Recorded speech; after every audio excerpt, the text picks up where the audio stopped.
Hello, everybody. Chat with Al, and we have Uncle Ron Juckett and Kirk Berglund. You know Kirk if you watch his channel. If you haven't subscribed to either Uncle Ron Juckett or Kirk Berglund, please do so. Two fine and great channels. Kirk Berglund, the master of pine tar baseball. Kirk, I just put in my order. I'm very excited. I'm getting my order on Tuesday. We can talk about that a little later. But what I'd like to do, Kirk, tell us about yourself and your YouTube channel, and then we'll go to Uncle Ron, and then we'll get into pine tar baseball. I am a 54-year-old former educator and baseball fan, huge baseball fan, baseball sim fan, and live in Wisconsin. And James Formo, who created Pine Tar Baseball, has been nice enough to let me work on some projects with him, and that's what I've been doing lately. But I play all sorts of sims. I used to do a lot with PC stuff, but not anymore. I'm back to cards and dice full time and do Strat Appa, Pine Tar, and dabble in other new stuff that comes out. Like I've played some oh my god, You've played Strat. Yeah. You played Pine Tar. You've played, what was the other one? Oh, God. Deep Drive. Great stuff. I love classics. Yeah. Yeah. So. And I've been going through some stuff with my family and stuff, and your Uncle Ron's channel, Uncle Dave's channel, your channel, along with Higher Ground Gaming and Sports Demos and a lot of other channels. Yeah, you always win. They do the zombie stuff that makes me laugh. And you guys just kept me company through all that time. So first of all, Kurt, I want to say thank you for bringing a smile to my face and joy into my heart and laughter. Larry Harris, how you doing, my friend? So check out Kurt's channel. Check out Pine Tar Baseball, and that's what we're going to be talking about. Kurt's got a lot of exciting stuff regarding Pine Tar Baseball. I feel privileged and honored he's going to come on and talk to it with myself and Uncle Ron. And let's go to Uncle Ron Juckett right now and tell us what's going on, Uncle Ron. My goodness, how are you? Thank you, Sean D, for the very kind words. I stream live on Twitch a few days a week, and everything gets uploaded to YouTube. And tomorrow we'll be finishing my regular season for my 1986 Pro Football Replay, fourth quarter of any key game. And I love 1978 Baseball Replay returns next week with 3 games, 2 live and 1 on tape. So that's what we got going on. And, okay. Oh yeah, and thanks for 500 subs on YouTube. That is awesome. Congrats to Uncle Ron. Thank you. And I'm 4 followers away on Twitch, twitch.tv/Retro Sports Network. Al can type that in. I can't. From being eligible for being a Twitch affiliate. So we'll get that in the chat shortly. I'd just like to say hello to Sean. He says, Ron, I love your channel, man. Thank you. Then we have our Uncle Dave in the chat. Go Mets! Dave Gardner is, by the way, in the running to be the new manager of the Mets. Yeah, he is. I don't think he's in that cheating scandal. We got Tim. And we also have... Don't you think, though, just to go off on that tangent... Elite Football God. That's the first time I've seen him. Thank you for joining us. Either. Nice to meet you, Mr. Football God. Don't you think that if Larry Harris buzzer on a player... that would have been heard at the plate by either catcher or... But maybe it just goes, you know what I mean? Okay. You know what it looked like, though? Remember when you were a kid, the hand buzzards? That's what it looked like to me. Alfred E. Newman. What? Yeah. Me worry? Now, my friend and I, Chris, at work, we watched a lot of... doesn't move up automatically. Okay. There's a video you can find on. Did we find it on YouTube? Altuve hits a home run and is telling them, "Don't rip my shirt off." Right. I've seen. And that's like the big. Listen, sign stealing has happened throughout baseball, and this is what would happen even as kids. Not that we did it a lot because we were kids, right? And even in high school, we weren't that advanced, right? But when in the old days, and I don't go for plunking people, mind you, but Imagine if Bob Gibson thought you were stealing signs. Next time you come up, or even in that at bat, you're gonna get some chin music. And guess what? If there's no one at and they're killing you, and he feels comfortable, you're gonna get a nice sign. It's gonna be both Spalding baseball or whatever implanted into your back, and you're gonna have a tattoo for free. Listen, sign stealing happens. People peek back at the catcher. Guess what? You're gonna get some chin music if you do that, right? You can't use this electronic. Listen. I'm gonna be honest. I'm a Red Sox fan. Right now, it doesn't look like any Red Sox player. I haven't checked anything today. Last I checked, they said they didn't do anything. Cora said, I did it there. Management immediately got rid of him because he's going to get suspended anyway. And Kurt brought up a good point that we can talk later after we talk some pine tar. I'm glad he's gone. I wanted him gone after this year. I know they won the World Series the year prior. I thought he did a horrible job in spring training, and that's for another discussion a little later. But you can't. That's BS. You should not be using. They're tipping off. Now, what do you think they literally did? Outside or inside, high or low, right? And then if it's a fastball, I would think, and at least location. But you can't do that. They should be suspended. And if any Red Sox players did it, oh well, bye-bye. If PEDs you get suspended, and you should, then this is like a cork bat, right? But worse. Yeah. And there's it's like, I don't know, the law of the jungle. It's a lot like the steroid stuff when there was just this code of silence about the whole thing, which tells you in and of itself that everybody knew it was the wrong thing to do and they're doing it anyway. And so if anything, to me, Hinch got off easy. He got suspended for a year, I think, right? He was gone for a year and was immediately fired. Yep. And probably won't get paid for this year because he was fired. Right. Yeah. But I think Hitch probably is the one that probably gets a second chance somewhere. The Astros GM, Lunau. What's going to come down for the Red Sox? Cora's probably going to be gone for 5 years. What about Dombrowski? Now, here's the thing. Again, if anyone has anything else, I just want to put this up real quick in the chat from Tim. I'd like your opinion, guys. Cora mentioned after Game 2 in London last year that the best acquisition the Yankees made during spring training was Beltran, then winked and mentioned the word, which I don't know what that is, but so that's quite interesting. I just think if you cheat that way, you should be gone. That's just my opinion. Again, if it's a Red Sox, hello, honey. Teresa's crashing the program, everyone. She wants to hear all about pine. Speaking of pine tar. Yes, pine tar. Yes. All right. The reason we're here. I've been watching a lot of pine tar videos because Kurt, listen, I look forward. If you don't even watch if you have not subscribed to Uncle Ron Juckett and Kirk Berglund, please do so. It's very easy to find. And we're going to put the Twitch thing a little later in the chat for Uncle Ron. He needs 4 more to get to 50. That's very important. That's affiliation. That's very important for Uncle Ron. Sportsman Z, how you doing? And Waxman. So let's just put this up real quick. I'm a little out of practice. As if you watched my card and dice game the other night, you'll know. We got Waxman and we got Sportsman Z. There, Waxman. Sportsman Z says, I think Hinch and Lunau will get another chance. Yeah. Did I pronounce that right? As you know, I'm horrible with names. But Pine Tar Baseball, I put my order in. I'm getting it Tuesday. Very excited. I get the game, the Legend series, which you can make your own teams. I'm excited about that. Mm-hmm. And then I got like the best of teams, not the new one you're working on that you'll talk about. And you can talk about whatever. The 4 teams, the World Series teams from 1924, 1946, 1960, and 2016. Right. Yep. And then I got the 79 World Series team separate. That was a little separate thing. So I'm excited about that. So I'm going to have a nice little, and I'm looking forward to your newest one of, I guess we can call it very good, great teams.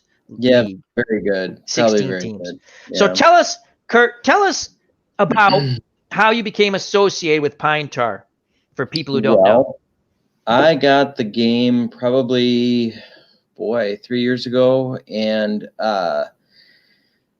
found out that the creator of the game lives, I don't know, 15 minutes from me. Really? And so, Wow. yeah.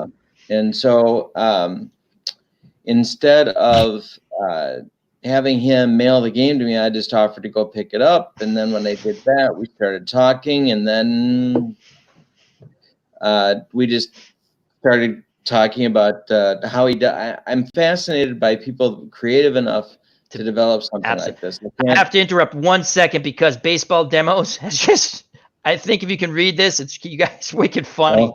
He says, every time a bell rings, an angel gets his wings, and the Astros know and the Astro batter knows a curveball is coming. That's freaking awesome. That is awesome. All right, sorry, I had to do it. It. So he lives near you. That's pretty cool. So yeah, then we started rolling because I had some questions about the game, and he kind of clarified some rule stuff for me, and then we just got rolling and became friends. And then last summer, we started talking about a couple of projects. One was a project where franchise all-stars would be created. We talked about what APA did with theirs and how they sort of, well, actually they've taken 3 whacks at that concept, and what they did and what we liked and what we didn't like. And Baseball Classics had done the same, and we talked about that. And then that sort of morphed into starting something that would work for franchise all-stars for Pine Tar Baseball. And what spun out of that was something that's always interested me, and that is building in the role of managers in a realistic way into the game engine. And so that's a new thing. I didn't get the manager's cards because I wasn't quite. That's a new concept, right? I did that. I did those in about 8 weeks, maybe late last summer, 8 or 10 weeks. And it was a lot of research, and it started out being something where there was going to be one manager for each franchise all-star team. And then that exploded into a full set of 108 cards, double-sided, so that there could be at least there could be at least 4 choices for manager for each franchise to match with the franchise all-star set that's coming out. And so did a lot of research on that. Had a lot of fun doing it. Just a second, so people understand that this is not the same as the micromanagers in Baseball for Windows. Right. So specific for a team and not for this one's going to steal more and blah blah blah blah blah. Right. So a couple of things. I researched the data on every manager that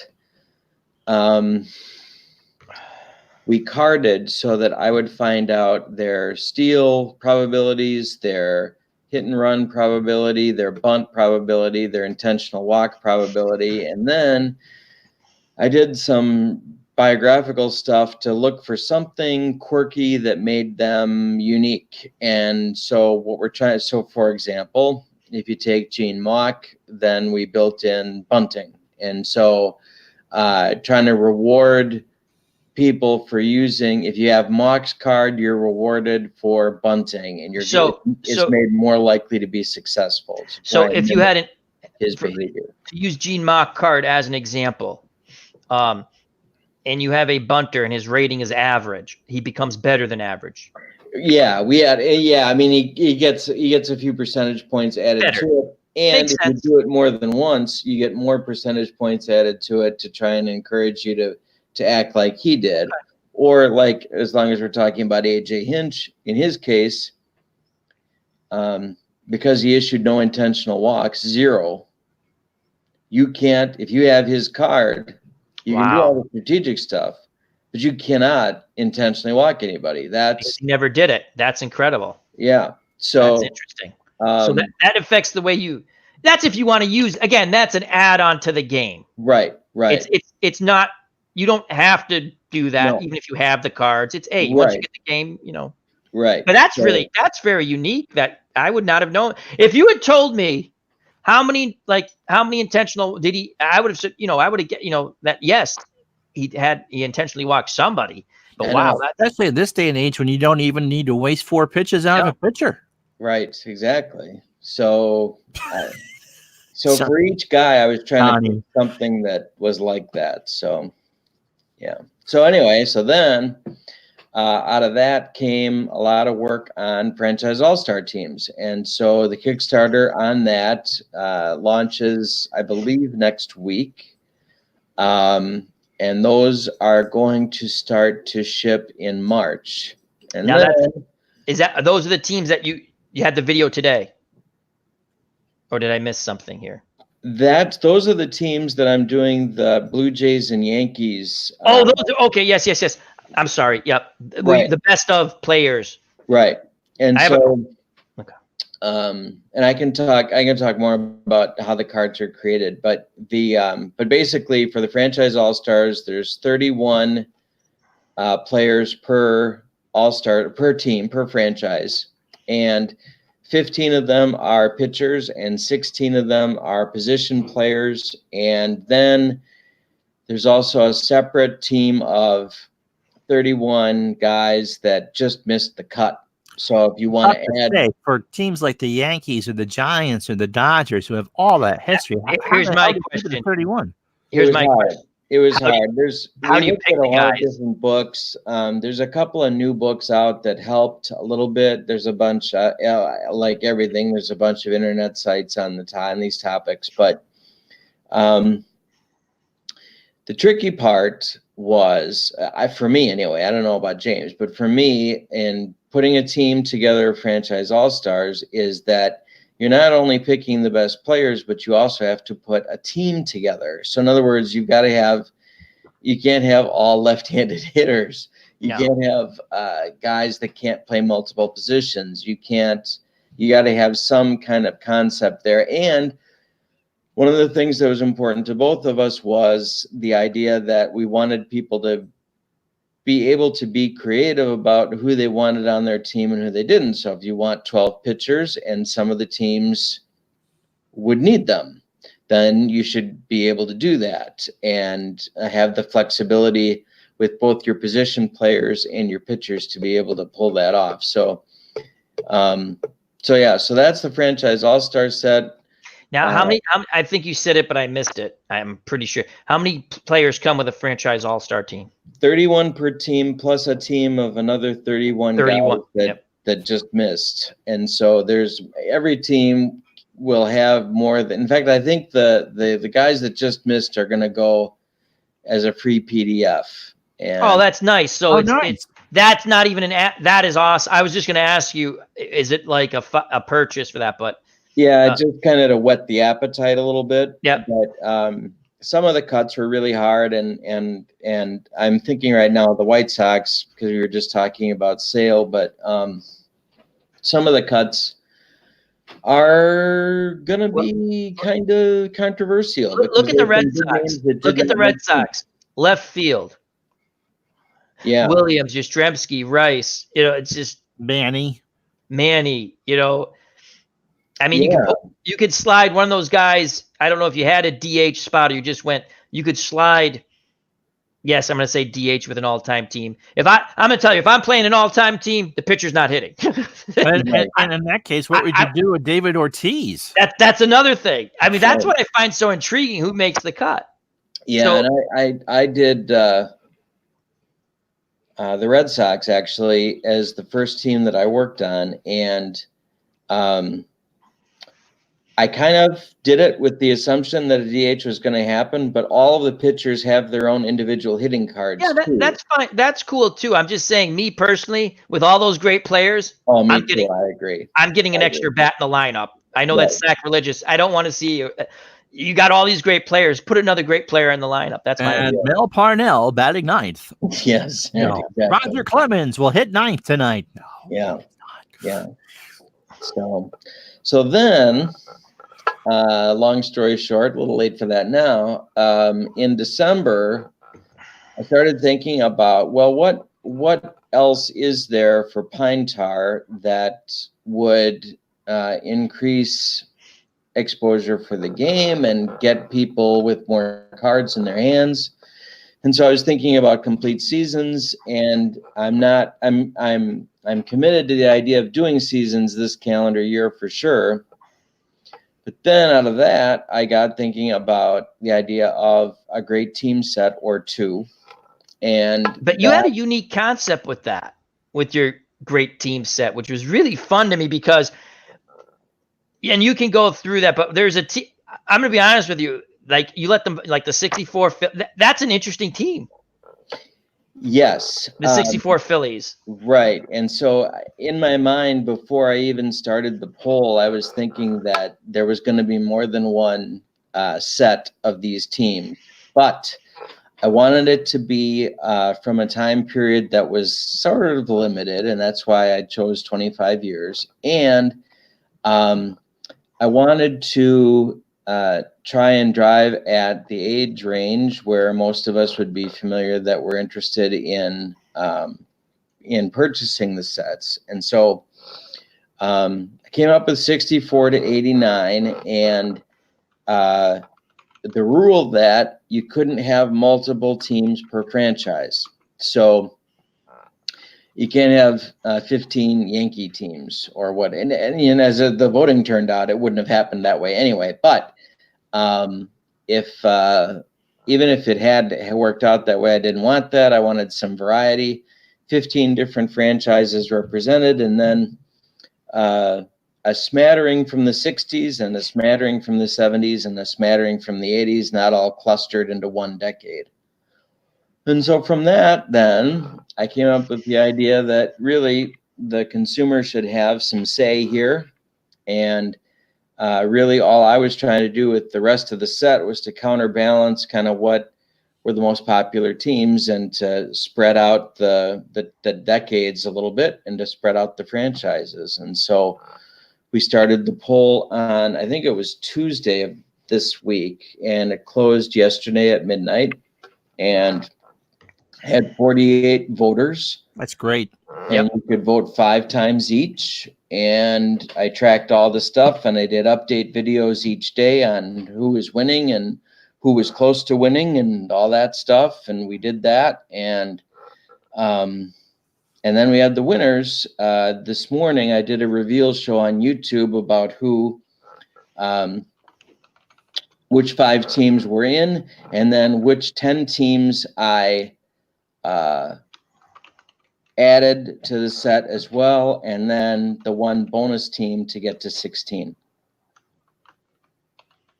And that's it. So are you happy with people's choices? I'm surprised at people's choices. I thought the 64 Yankees were going to be a lock, and they got like 3 votes. I thought the 76 Reds were going to be the popular Reds team, and they got 2 votes. The 75 Reds were the winners with I've always liked the 75 Reds better than the 76 Reds. I think the offense is much better. That's just me. But I think the 76 Reds were a better team. I like the offense better for the 75 Reds, though. Bench is better, that's for sure. Yeah. Which is nice. But the 76 Reds are so often mentioned with great teams. Well, I guess 75 is too. Maybe it's not that surprising. I don't know. But I was expecting more support. And the other one that I was a little surprised at, well, actually, I was surprised at a lot of them, but another one that I was surprised at was that the 68 Tigers were in second place pretty much poll to poll. Yeah, they got a lot of votes when I watched your videos. Yeah. And, I mean, popular team, no question. I mean, and a great team, no question. But second place the whole time? I don't know. I didn't expect that. So I can tell you because I was doing, and I'm going to hopefully continue it when I move the program over to my new computer on Strat, the Bob Gibson, Denny McLain challenge against 2016 playoff teams. The 68 team has good. The offense is pretty potent for 68, as opposed to the Cardinals, which is a god-awful offensive team. You sit there and you go, that is one of the worst offensive teams ever to make a World Series. They stink. They really do stink offensively. Again, it's the pitching. But, yeah, that is surprising. I was in shock that, like, a Yankee team wasn't really up there. Right. That's what. There was a day that the 78 Yankees got some votes. And one of the things that was important to me about the set is that not all the same old teams that every game engine has created is in there. And you have some unique mixtures there. I wanted some different stuff. And so that if someone was saying, yeah, I would get that set, but I've already got it in Strat, Napa, and all the rest, and I just didn't want that. So with the other 10 choices, I tried to pick ones that were unique and not a little bit off the beaten path. Larry Harris says, I am glad that there was an Oakland A's team included from the 70s. One up Stratomatic already. Yeah, which again they should have included an Oakland A's team. I think it'll be in the second set, but we're not here to talk about them. So, but yes, you are correct. I agree with Uncle Ron and Kurt and Larry. And then DJ John says Kurt put out a video a couple of days ago where he had that was funny. That was funny. that was you couldn't pick. That was for that video. Again, Kurt's having a tournament. Or Pine Tar's having a tournament coming up in Wisconsin, and he went, you cannot pick a World Series team from that year, and he had the laugh. That was fun. That's an app. Yeah, that's for the APA tournament that we're doing in. APA. I'm sorry. Yeah, there's always a challenge every year to pick a new theme, and yeah. So can you just, for people who don't know, I know the teams, but do you want to just go through them really quick? No problem. So the five teams that won the poll were the 75 Reds, the 68 Tigers, the 1970 Orioles, the 1986 Mets, and the 1985 Cardinals. And then after that, the rest of the set is the 1964 Phillies, the 1965 Dodgers, the 1967 Red Sox, and then the 1971 Pirates, the 1974 Oakland A's, the 1976 New York Yankees. Yep. That was a surprise. That's a stunner. The 1980 Royals, the 1983 White Sox, the 84 Cubs, the 87 Twins. And then the extra team that I did, because so many people told me, well, can we really have 16 so we can do a tournament or set up leagues? So I chose the 79 Expos. That was a great pick. And it's an interesting team, and they won 95 games and might be Montreal's best team. I think they probably are by a little bit. And will definitely stack up in this cluster of teams very competitively, I think. And so those are the 16. Yeah, and I think that 79 Expos team, if you think about it, that's an expansion team from 77, correct? Right? That's when they came in? 69. Oh, Jesus. I'm thinking you're right. 77. You're right. But they got good in 78. Yeah. And then sort of, well, they went down to the last weekend against the Pirates and just came up short. But still, that's a team you don't really see out there. So that's actually a really fun. I think it's a fun set. Carter and Dawson and Rogers and that's a really fun set. I like those teams. Now, Uncle Ron knows, and I've told him, but I think I told you, Kurt, I buy strat sets. I got back into card and dice recently, and I'm happy with the games I've gotten, and I'm looking forward to playing Pine Tar, getting to understand it, and then put some on my channel. Like I did with Glory Days Boxing, which I'm a boxing fan. What I like different teams. I don't like. I'm going to be honest with you. I buy strat sets. I'm not playing the worst teams. I'm just not, unless I do like a all-time bad team tournament, which would be fun. I can't wait for your 77 Mariner Blue Jay series. Unbelievable.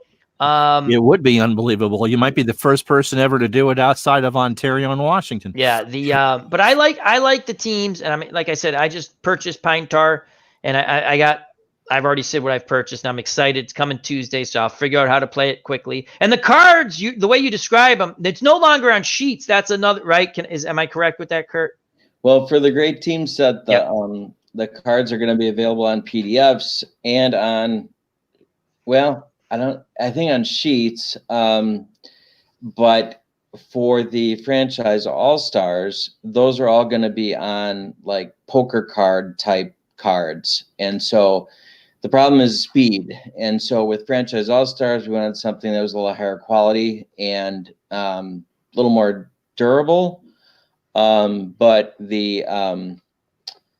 he's got a great printer, and even for the sheets, these aren't local folks, and even for the sheets, they hold up really well. So cool.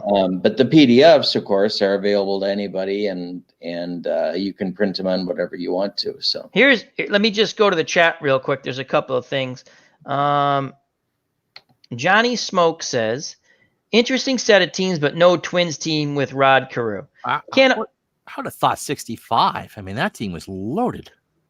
Right, and they did get a bunch of votes. They lost out to the Cardinals on the last day. The 85 Cardinals snuck past them. But so let me just interrupt real quick. That's why it's important to subscribe to Kurt's channel and along with Uncle Ron's channel. Thank you, Axman68. And because Kurt has it up, we voted on these teams. You had a shot to get teams in there, but that's again, you can't always get every team you want in there. And well, but the support for the 65 Twins means that the next poll that I'm going to do, which I'm not starting right now, but the next poll that I'm going to do in February, and I'm going to produce a card set in February of great teams, is going to run longer. It's going to go from 50 to 99. And so what I'm going to do is to build the 65 Twins into that one, and a couple of the others the other teams that got a lot of votes too. The 78 Red Sox were a popular team. The 75 Red Sox weren't, although you can get the 75 Red Sox in a lot of different games. But so there's teams like that just missed that I'm going to build into that set for sure. And the 65 Twins are definitely one of them. Good. So. Here's another question from the chat.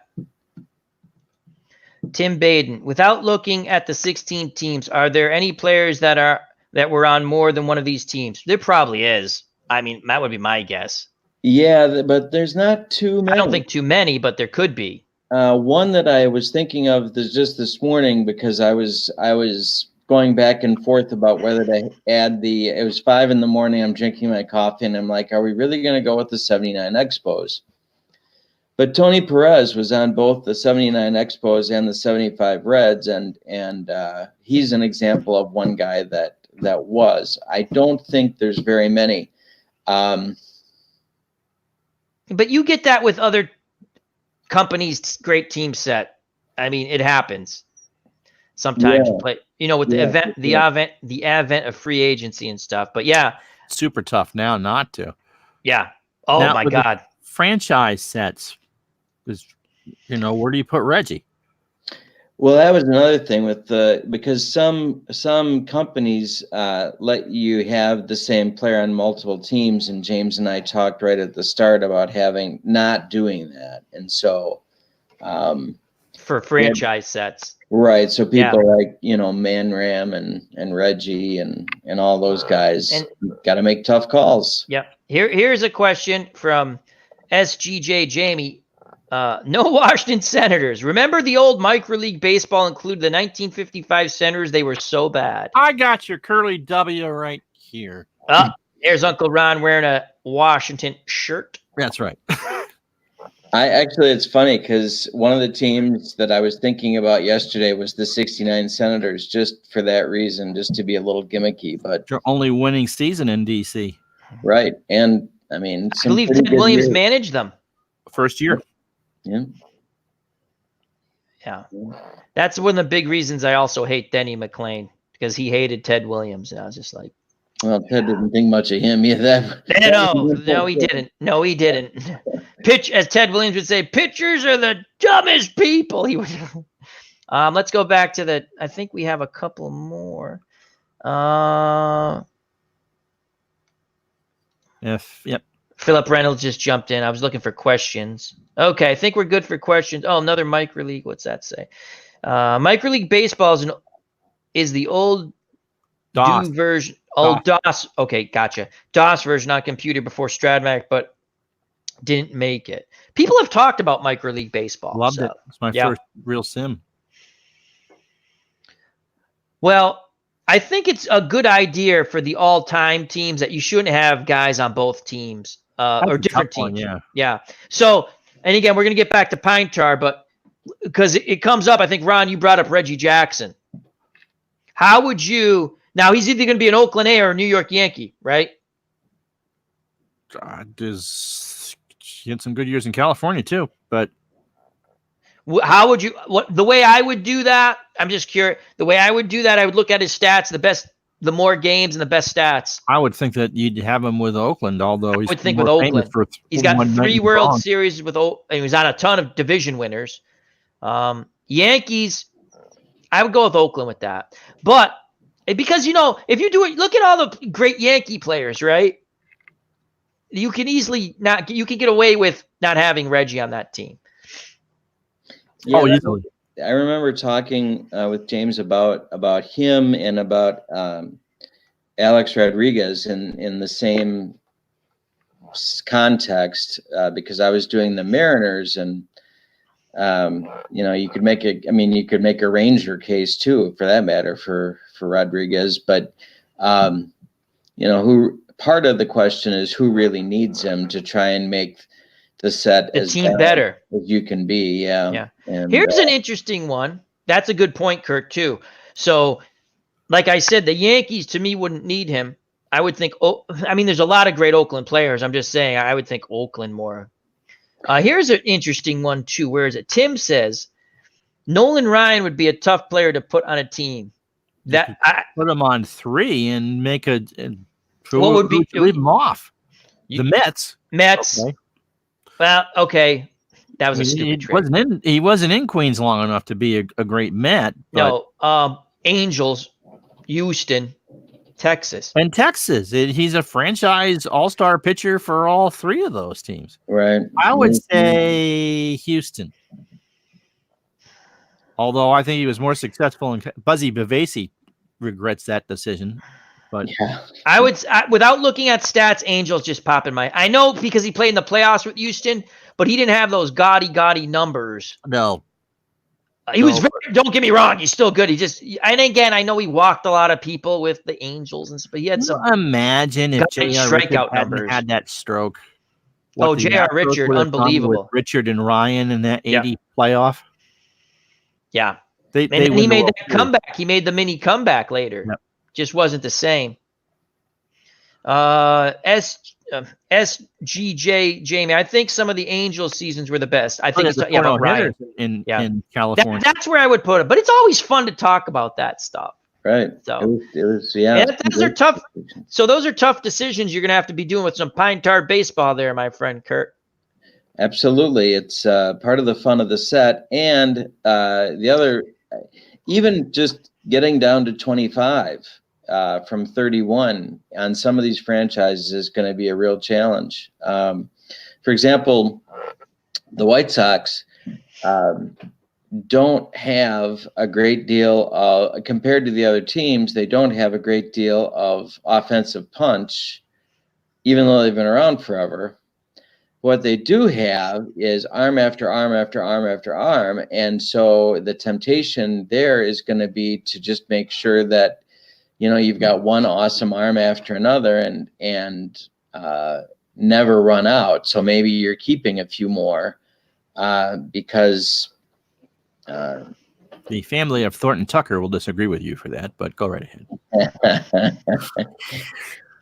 But those types of decisions are part of the fun of the set, I think. Yeah. And someone's always going to be, you left so-and-so you can't make everybody happy. You can't make everybody happy. Now, the other thing, again, if you just join us, Kurt Berglund from Pine Tar Baseball. He was on with Uncle Ron Juckett with James and Uncle Dave Gardner on Digital Dice. That was the No, we live haven't show. had him on that yet. Oh, it wasn't? But you guys did a I live had show, him and didn't you? James Formo on my own channel. I'm sorry. That was on your show. I apologize.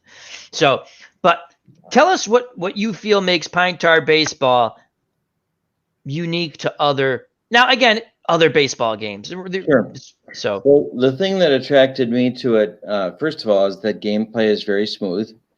Talking about a game that you can do once you're familiar with the rules, you're good in about, I don't know, you can do half an hour, maybe less, depending upon how good the pitching is.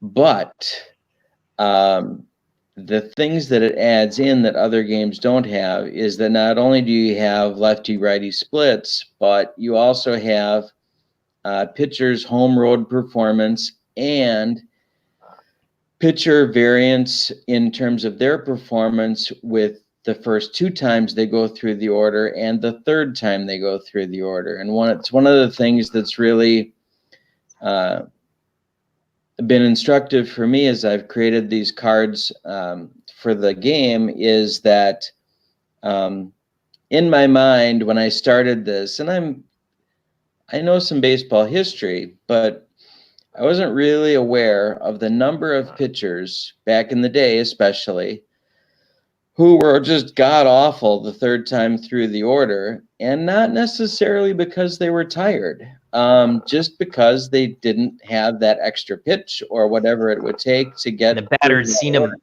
them a few times, knew their tricks, and they weren't throwing that hard then either. They were throwing, 90 was a hard thrower, and they were throwing to contact more. And it came up, I guess, a lot with Craig Counsell's management of Chase Anderson on the Brewers, because religiously, when Chase Anderson got to the 3rd time through the order, doesn't matter what was going on in the game, Counsell was coming to get him. And you could tell that he didn't like it. Anderson didn't like it very much, but there certainly was data to prove it. Well, Pine Tar bears out that kind of data, so that there are some pitchers, I'm thinking of Warren Spahn right now, who actually got better. I remember watching that on your describing. A lot of pitchers, maybe most pitchers, don't. And there isn't a game that I'm aware of that has smooth gameplay and lefty-righty splits and home road adjustments and an adjustment for the 3rd time through the order, regardless of the pitcher's performance. So it's not that the pitcher starts getting hammered and then he's going to have bad things happen to him on his card. No, this is going to happen regardless of how he's doing, unless he's throwing a really, really good game with less than 3 runs scored at that point. So it's that combination of things that I think makes Pine Tar different, and I think makes it the best game on it. I play other games, and they're on my channel, but I enjoy Pine Tar the most, and I think it's the best game out there right now. Well, I've watched Tabletop play the 73 Red Sox replay season. We put every 3rd game on. And then I've watched you play a lot. And again, I think, as Uncle Ron knows, anything that has a greatest teams or multiple different types of teams, I like stuff like that, because I don't want to play bad teams. It's just, I don't. I get people who want to do replays. That's fine. I play the games the way I want to, play them.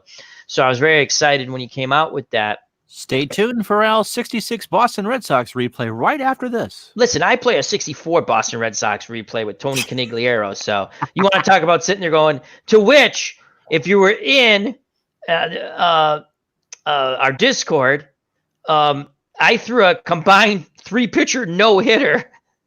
And Ron, I think it was Ron who commented, you walked like 10 guys. I didn't care. I wasn't giving into those guys, right? Walk them. I just did a 64 Sox game for you. Yeah. I thought, their pitching's their offense isn't bad. Their pitching is god awful.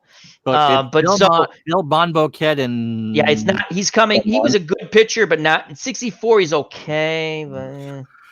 But anyway, that's on the PC. But so I do again. I'll play bad teams. on a PC, I enjoy playing bad teams to figure out if you can win a few more than they lost. That's all. But yeah, so I'm excited about that. Also, we went through the teams that are going to be on your best of set, and that's coming out soon. Well, but I'm working very, very hard to have that ready by Friday of next week. So that is my goal. And I've got 3 teams made and another 3 very, very close to being done tonight. So we'll see how that goes. But that's my goal is next Friday. Thank you, Tim. I just want to read Tim Baden. He says, a nice comment. Thank you, Tim. He says, I'm still new to this whole board game scene after 30 years hiatus. I had the same hiatus, probably slightly longer. But I just want to thank the 3 of you and each and every one for making this so entertaining. Thank you, Tim. That's what we're here for. We have a fun community, and we keep it fun, and that's the way we're going to have it. At least Kurt, how long? us 3. Sorry. No, go ahead. Kurt, how long does it actually take you to card a team? Well, good question. Well, part of it depends upon how many close calls there are to make on things like defensive range and base running. But I would say it's between 2 and 3 hours per team. That's not too bad. No.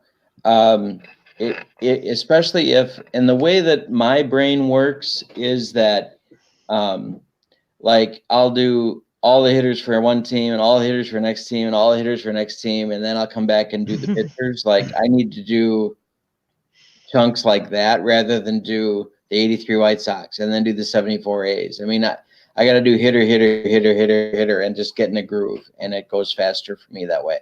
Yeah, that you got to do what works for you. Here's interesting to come up with that. You were saying how by the 3rd time around, historically, the data shows pitchers are not as strong. Here's an interesting thing from my dyslexia is going to kick in, so let me slow down a second. SGJ. Jamie, thank you, because I was going to foobar that. I'm looking at that go, Sergeant. I would read that as Sergeant. Am I right, Jamie? Is that Sergeant, Jamie? Could be. And tell us, Jamie, if it is Sergeant Jamie. He says, speaking, Ted Williams, he was a big advocate of pitchers coming out by the 6th or the 7th inning, and part of the reason Denny McLain didn't get along with Ted. Also, McLain was a he was a pee-pee. I don't like Denny McLain. I'm sorry. But that's a good point. Yeah. I think he was getting so much cortisone pumped in his shoulder by the end of 68 that I don't know if we had an undiagnosed Tommy John thing going on there or what was going on. I have to interrupt one more time. Well, I'll enter. Our good friend Beatles Eternally, he's a big fan of old school baseball.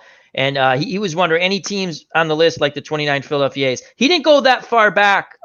You can answer that question though, Kurt. Right. So what I'm trying to do is like with hope all is well, Beatles. This was 64 to 89, but what I'm going to do with the next poll is to go 50 to 1999, and then the next poll is going to stretch it out even further than that. So gradually, I'm going longer and longer and longer and longer. But also in there, I'm going to be running a poll late February or into March where I'm going to be asking for seasons, what seasons people want to see created. And I've got a few that I would like to do, but I want to hear what people want to have carded next. Kurt, on that too. Because there are a lot of, I'll say, dead ball fans or that time period. Would you just do a smaller set possibly, or 16 teams or do you have to get you want to get the feedback, you want something that's going to sell? But I've noticed there's a lot of people who I've even started to enjoy some dead ball teams. And again, that Beatles and our good friend Anthony Crooks from Bleacher Bums Gaming.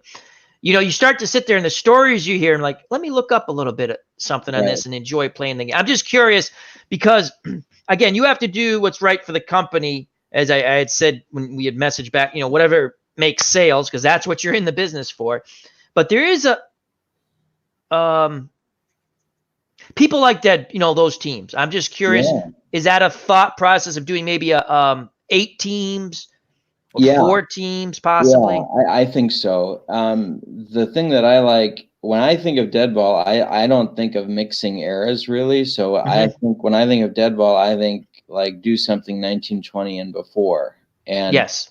and not like I don't know Thank you, Keith. 1903 to 1933 or something like that. I don't think it mixes incredibly well, and people that's a style of baseball, and the cards would have something more in common too, because your error chances have to go way up. That's true. Your range factors are different. Your pitchers are very different. The roster sizes are different. Smaller. There's a 1915 set available right now for on the Pine Tar website. Yes. But, let me go to that right now. Kurt, while Al's getting that, how much interest do you have in pre-war baseball? Card sets. My interest I have interest in pre-war baseball, but it's my biggest interest in pre-war baseball is Negro League baseball. But I'm fascinated because of the manager cards and what I've learned about managing in the 20s and 30s and even in the teens. And the strategies that these guys used to try and win ball games was a real education for me, stuff I didn't know about, including but not only we know about the running game, but the use of the intentional walk and when folks would bunt and when they wouldn't, and under what circumstances relief pitchers were coming in. And you could really see people that are the game evolving through the strategies that the managers would use. So, for example, and this is the extreme example, but like Connie Mack goes from being avant-garde and cutting edge at the start of the century, and then by the time the 40s and 50s roll around, not so much, and the game's passed him by, and he's still doing the things that he's already done. And that's another thing I learned by doing about the managers is that there are a few managers that change with the times, but the vast majority of them always were what they always were. And you could count on them to do the same damn thing they did. I'm thinking about DeRocher. Walter Alston. He was doing the same stuff with the 54 Giants that he was doing with the 72 Cubs. I mean, it was unbelievable. And I guess not without reason, but it was very interesting that way too. So I do have interest in pre-war baseball, but I'm really it's a big Negro League focus for me, or at least it has been until lately. Al, Johnny's question. Okay, hold on. I was trying to get this. It's all right. not okay, then I'll get it. I gotta put it up. I'll put it up. I can read out. Okay, so Johnny has a question. Ask Kurt how. Okay, yep, got it. Thank you very. Oops, and Al left. So so how will you will handle the All-Star franchise hitting lineups? Many games lean into too much offense. Well, there's a few things. One is that by having 15 different pitchers to choose from, you can make not only the rotations but the bullpens as strong as you'd like them to be, or to handle certain types of situations. Most teams in the franchise All-Stars have 7. Wow, there he is. I hit the wrong button. I was worried because I couldn't shut this off if you were gone. Oh God, it's going on forever, folks. It's a 17-hour stream. All right, go ahead. Sorry, go ahead. Sorry about that, guys. And the pitchers, so that you can have usually it's like 7 or 8 starters and then 7 or 8 relievers, and most of them tend to be short relievers, but not all. And so you can build your pitching staffs the way that you want them to look. You're going to have to pay with your starters. You're going to have to pay attention to when to get them out of there for the third time through the order. But the other thing is that the way Pine Tar works is that every time you roll a 5 or a 0 in any roll between 0 and 50, and it goes to 100, you get a pitching check. And so the pitchers good pitchers can stop good hitters from getting their hits if they are good enough. and you refer, and all the charts for pine tar are on one piece of paper, both sides, and the other I than like that. you're just looking at the cards. And so I don't expect, and what we've seen on my site when I've been demoing the set with the all-time Blue Jays against the all-time Yankees, and the score of the first game was 4-2, and I think the second game was 5-3. And so I thought that seems about right to me for a set like that. It doesn't seem like it's slow pitch softball. So Yeah, the pitching pretty held up good. against the hitting. I listened to them. I'm a big listener of Yeah. YouTube. I don't really watch a lot. I It's, listen. And that's I've been happy with that, and I think that's been a big part of our play testing too. And the Rockies and Marlins are available on the Facebook page for you to download as well and try out. And when James and I have played those two teams, the same things happened. You get 4-2, 4-1, those types of games. There hasn't been a big power show. because that to me is a general drawback of these type. You want to nuke that, Al? Yeah. Drawback for most of not any greatest franchise things is that you either get 2-0 games or you get 13-12 games because the pitching either is very effective or it's not. Right.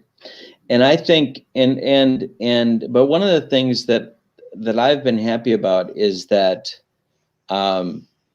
these teams do have weaknesses. If you're going to play against the Yankees, for instance, it's a lot easier if you've got left-handed pitching. It just is. And there isn't a lot in Yankee history that's going to offset that. And so you can plug in some folks to try and make that better or to make it less of a problem, but it's still going to be a problem. And so every team has to sort of maximize its strengths and overcome its weaknesses. And I've liked that so far. It hasn't been the huge all-star fest that where every team is invincible and it's just chance who's going to lose. It's not like that. I know that in making the Cardinals, for instance, if you're going to be successful with the Cardinals, the way that we've sort of got them built, base running is going to be huge.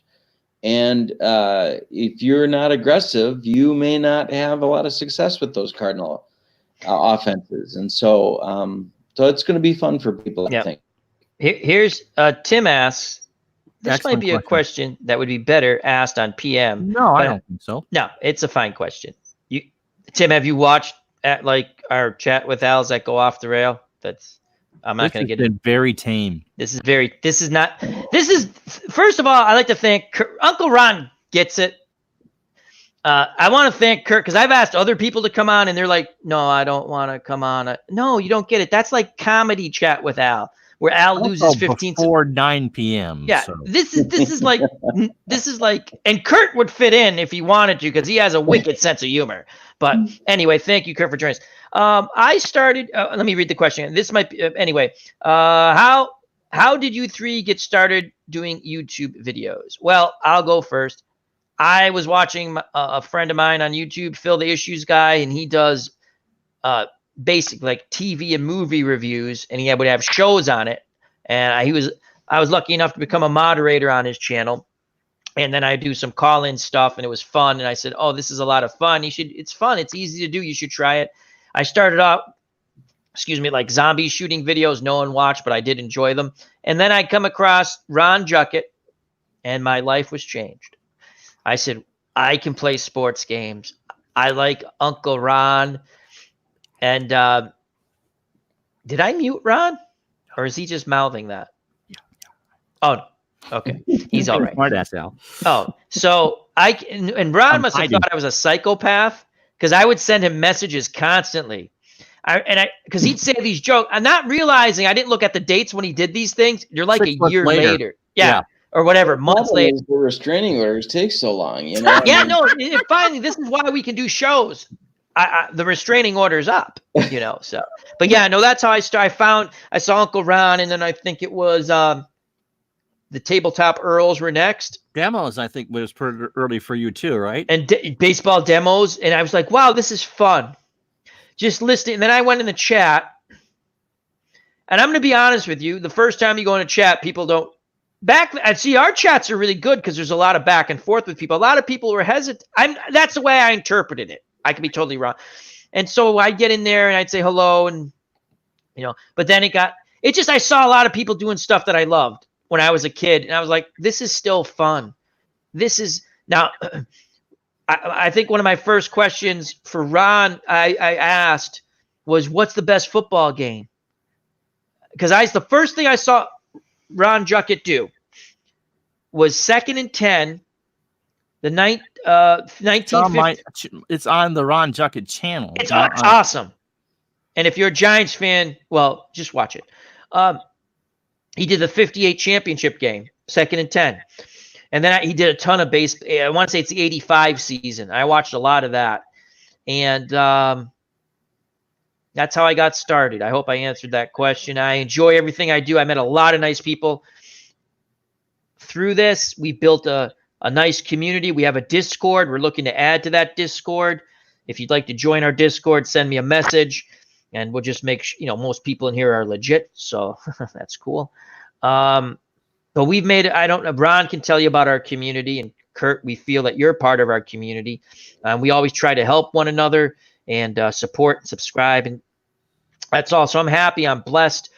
This community, again, Uncle Ron Juckett, Kurt Berglund, Dave Gardner, baseball demos, the tabletop Earls, Beatles Eternally. I'm going to forget people, so I apologize already. And the card collecting community, but especially the sim community got me through. You Always Win, their zombie channel, make me laugh all the time. They got me through a lot of tough times in these past 7 years, and I'll leave it at that. And I appreciate everything. So yeah, I'm happy. What about you, Uncle Ron? I started to look for videos on games because I wanted to play them. I've been a member of the Delphi board for 20 years now. That's kind of scary. And I figured, I watched that, and I'd watch baseball on television, and I got tired of the way that baseball was presented on television, and because it was not produced by people who loved the game. And I said, well, I can do a better job than this. And so I did a football game, and 1,000 people watched it, which was stunning that 1,000 people would watch me play a fake football game. That's the 2nd and 10 one. That's the 2nd and 10. That's a 58 NFL championship game. Outstanding. I enjoy that so much. And so I had wanted to be a broadcaster, but you've noticed I have some issues here. And so travel and trying to get bodies and planes and stuff just isn't going to happen. And so I was between writing gigs at the time, and I started, and I got hired for a writing gig, and I stopped. And then after I quit the second writing gig, or the third or fourth, whatever the hell it was, I started doing videos again. And Dave Gardner's joking about a walk-off safety, but the first real serious online replay I did. We're two? No, me and you. Yeah, we're in the walk-off safety club. Yes. Shasta diet sodas and it didn't go in my favor. It didn't go in mine either. Yeah. I'm the one that called it. I had Max Protect too. Yeah. So Al, I had done some tape games, and Al said you should do them live. And after the restraining order came off, that was no.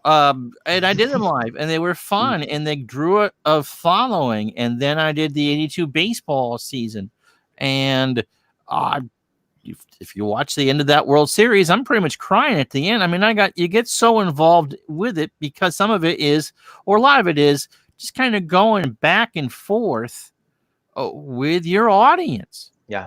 Most of it good, some of it bad, and all that. And so it just becomes a lot of fun to do. And that it's a nice community, Uncle Ron. It really is. We have a fun time with it. And again, Ron's over on Twitch. Please check that out.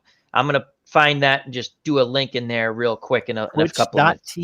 Twitch.tv/Retro Sports Network. So it's twitch.tv/Retro Sports Network. I can't type it in because I'm not allowed, but right. I will do that for you, Uncle But Ron. Yeah, I mean that's it, and everything goes up on the YouTube on delay. Yep. So So, Kurt, how did you get started, my friend? Uh, Tim wants to know. I started like Ron did. I was looking for videos of games because I was, I was sick of what I was playing, and I was looking for ideas. And then I found some games being demoed, and I think Ron's 82 season games were one of the first things that I saw, maybe the first things that I saw last summer. And then I looked more and more and more and got into it. And I have a pretty significant sleeping disorder. And so I'm up a lot. And so I need to be entertained, or at least I like to be entertained. And television, unless it's a baseball game, and even then, I'm not entertained. So I land here and I'm looking for games to watch and see what people are doing and what new games are out there. And so It is a fun way to find out new games. I'm just trying. Yeah. And so then Ron and Al encouraged me to start my own channel. And so I did that. And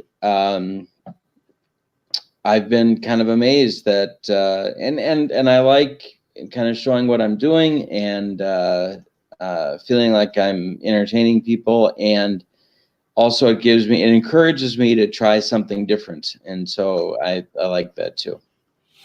It really is flying without a safety net because it's all improv. You don't know what's going to happen in the game. And Dave was joking about the walk-off safety. You try to, you're playing the game as you're calling the game. It's not just in my case, hitting a button and seeing what's going to happen.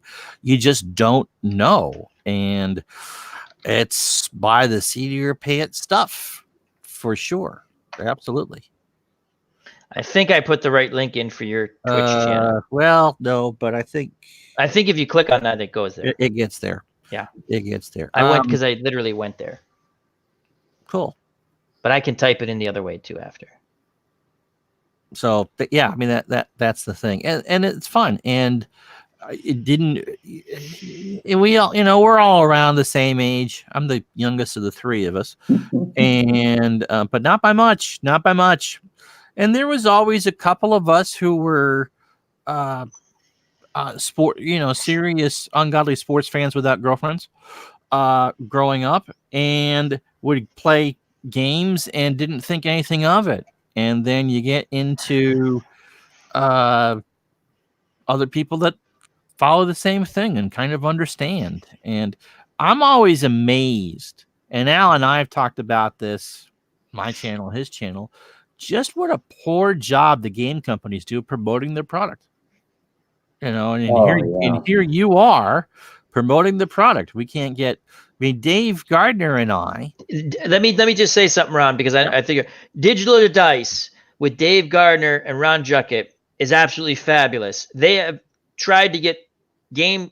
Well, he'll tell you, but I'm just saying, check it out. It's wonderful. Uncle Ron's right. Uncle Dave's right.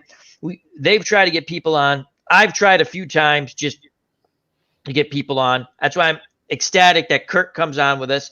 Anthony Crooks from Glory Days Boxing comes on with us just to talk about their game and the sport that they love.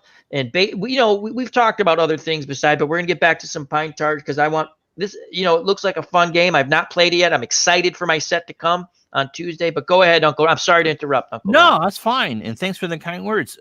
We've tried to get. I mean, we're not getting Hal on from Strat or the guy from Marietta that runs Appa. I understand that. And Dave Koch or Cook or Coker doesn't. I tried to get him on. He doesn't talk. He doesn't respond, and that's fine. But we've tried to get Keith Avalone on from Play.com, and he will not respond to emails. He should. Come on, we're giving you. The new episode, by the way, is out. We're giving you free publicity to your customers. Absolutely, we're not going to sit there and say so. In 1978, did you put on, did you really not root for the Yankees, you Yankee fan? Did you root for the Dodgers? We're not going to be asking tough questions. We want this community to grow. We know that there's room for growth there. And I don't get it. I honestly don't get it. I don't get it either, because we play the games, we promote the games. I'm going to tell you something, and whether it's true or not, I know it's true. So I'm going to answer my own question. Ron said something about a certain company about not getting email updates when updates are available. And guess who sends email updates when updates are available? I'm not going to say the company, because I love the company. Ron has made me a junkie for that company. It's Ron's fault. No, but what I'm saying is they either that or they're on the same wavelengths, because I said something else. Oh, I was pretty persistent when I said it. Yeah. So anyway, you listen to the people who play the games a little bit. I'm not saying that we should make the decisions. It's not our company, No, but that's what's great about Kurt and James with Pine Tar Baseball, that they did have this poll up for teams. And again, is it everyone's cup of tea? Maybe not. Maybe it is. I'm getting the game. I've liked what I've seen. Sets came out that I like, because I'm not a big season guy, and I'm going to play it, and I hope I master it. And if I have questions, Kurt, you unfortunately gave me your phone number. Oh my Lord, you're in for it now, my friend. But well, and that's the interest. That was the other. I think that's the lesson to me of this past week. I gave an open-ended survey, which nobody answers unless you've got like a radio button thing. Nobody answers surveys. And 48 people answered a survey about an offering for a game that's not terribly well publicized, at least not right now. And if 48 people were willing to do that, imagine the kind of feedback that some of these other companies could get if they just asked for it. I just don't understand. It's kind of like what Ron was saying. Why are you not taking advantage of the opportunities you have to market your product? That's a great point. There's another company, again, we'll not mention company's name, that I complained about. Why not have sales? I don't get it. You're going to make more money if you have sales, because those seasons are already done. Especially, they're done. They're done. You're going to make money. Have sales. That company has had more sales than I've seen that they've ever had. That's all I'll say about that company. I'm not saying to always have sales. I'm saying, but you got to have some sales here now and then, And there's another one that produces certain things, and I want to recommend it. Someone was asking me about a football game. So I said, well, why don't you try company X? Yep. You might like that. And because that person is a certain fan of a certain creamsicle team that had a very bad year. And I said, well, I know a team. Yeah. No, I don't. We don't need to get onto companies. That's not what we're doing, Jamie. But tell me how to pronounce Dave's last name. Do you know, please? Because I pronounce it 3 different ways. And so I went to look to see here. He was looking for a card and dice football game to play. And so here's everything, and it was $100 and some odd. Yeah. And I'm like, I guess I'm not going to recommend you go and do that, because if you don't like the game, then you're out $100 and some odd. I think there should be. Oh, okay. Where you? As in Ed. No, am I missing something? Is this not going down? Oh, okay. Yeah, I see it. Oh, and guess what? Jamie was a sergeant. I forgot. It was up farther. He was a sergeant in the Army. For a sports gaming journal, which he was a part of. Yep. So I've read. They should. I'll tell you. This is PC stuff, but there are companies that give you the opportunity to demo their game, and I give them a lot of credit. They want you to like their game. They don't want you to purchase it unless you like it. They do tell you, if you've demoed our game, you purchase it, there's no refund. And I totally agree with that. Yep. What I would like, and again, listen, I'm not the company, so it has to be feasible. I don't want someone to give away their game. I've never asked for any free stuff from anybody. A demo would be, okay. Even with a demo might be nice, without giving away like the whole game somehow. But and again, that's harder with card and dice and stuff like that. But yeah, Uncle Ron's right. We're gonna get back to Pine Tar baseball. You're making a big invest. I've invested a lot in Strat because I played it as a kid and I like it, and I still like it. And I'm going to tell you, the last customer service experience I had was excellent. Excellent. I told Uncle Ron this. They forgot to ship me a season. I'm like, oh God, I got to call these guys. They were more than I was in, and I've banged them a bit. So I'm going to give them credit when credit is due. And I think I haven't streamed too much. I don't remember if I said it online, but they sent me my season that was missed. No questions asked. They were like, we apologize for it. And they sent it to me. So that's cool. But yeah, you're making an investment in this card and dice stuff.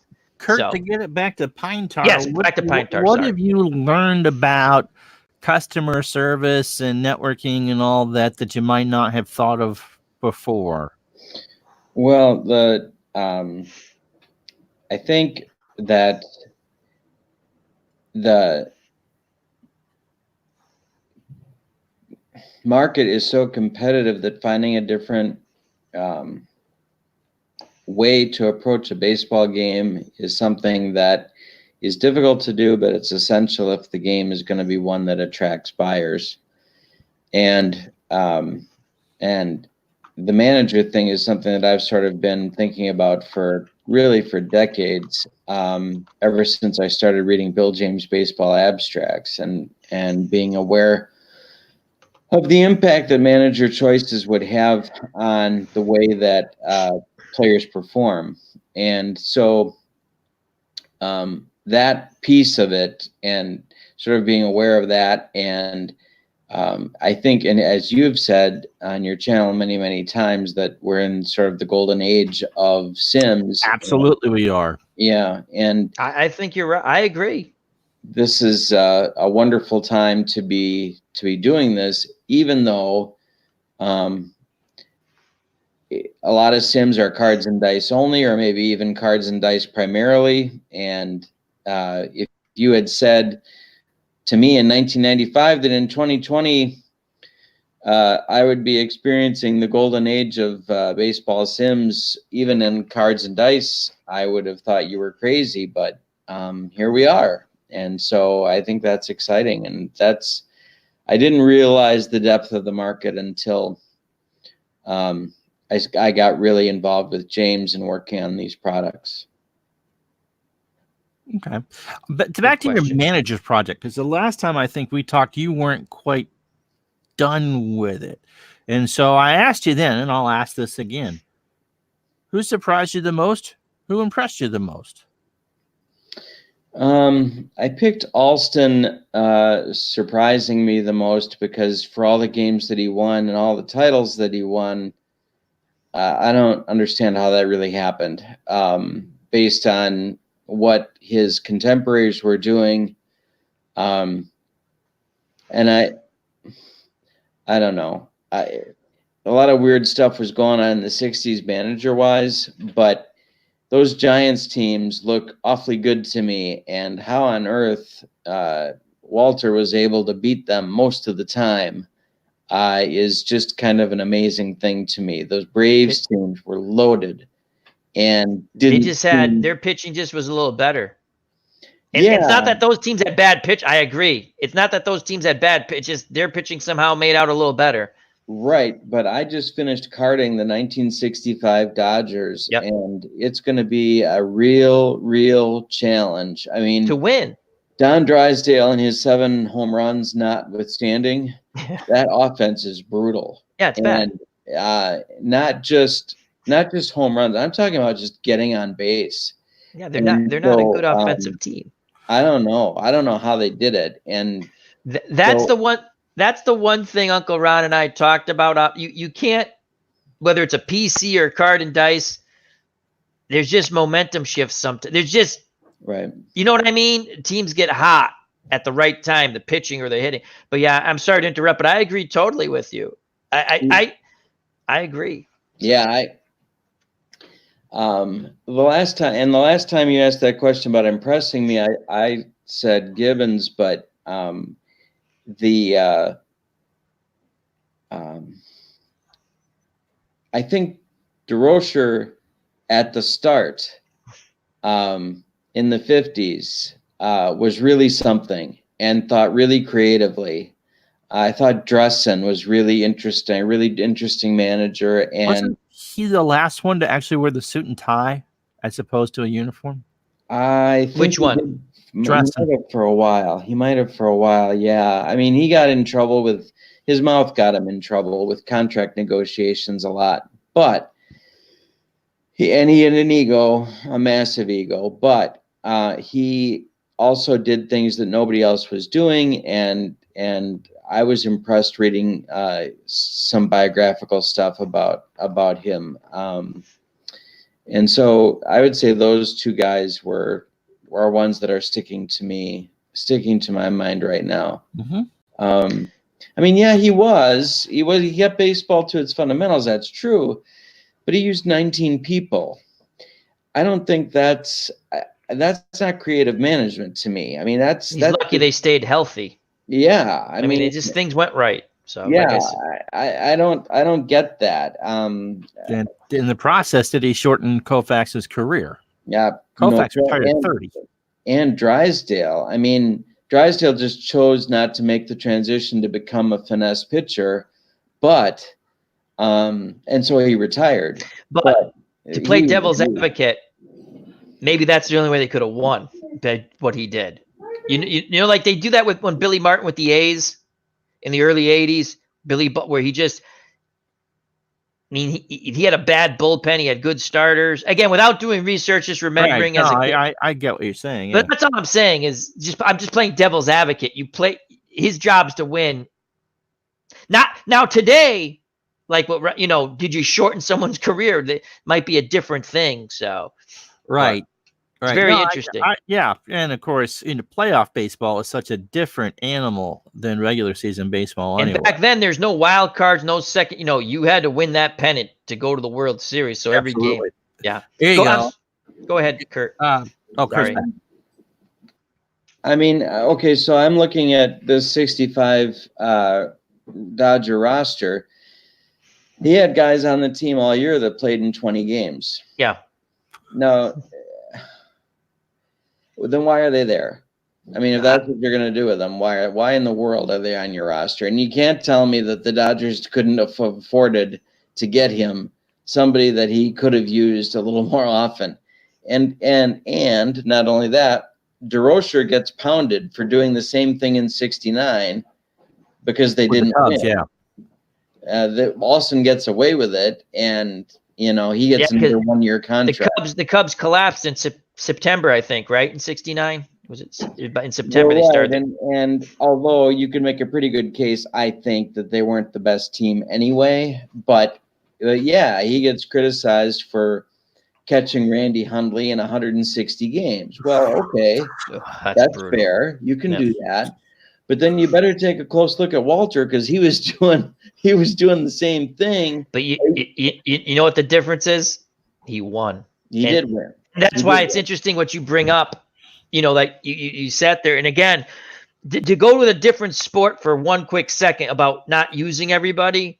When Pat Riley was the coach for the Knicks, and I followed the Knicks, you know, he basically had an 8-man team.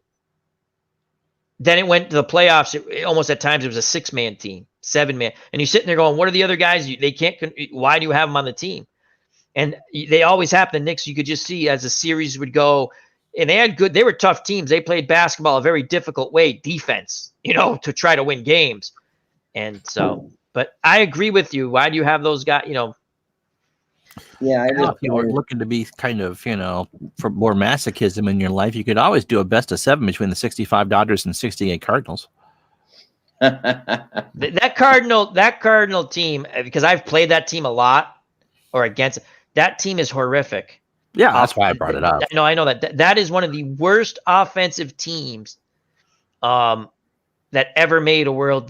They're bad, but the pitching was really good, and it was the year of the pitcher. You look at the Detroit Tigers, they had guys who could hit on that team, except for 7 and 8 who were automatic outs.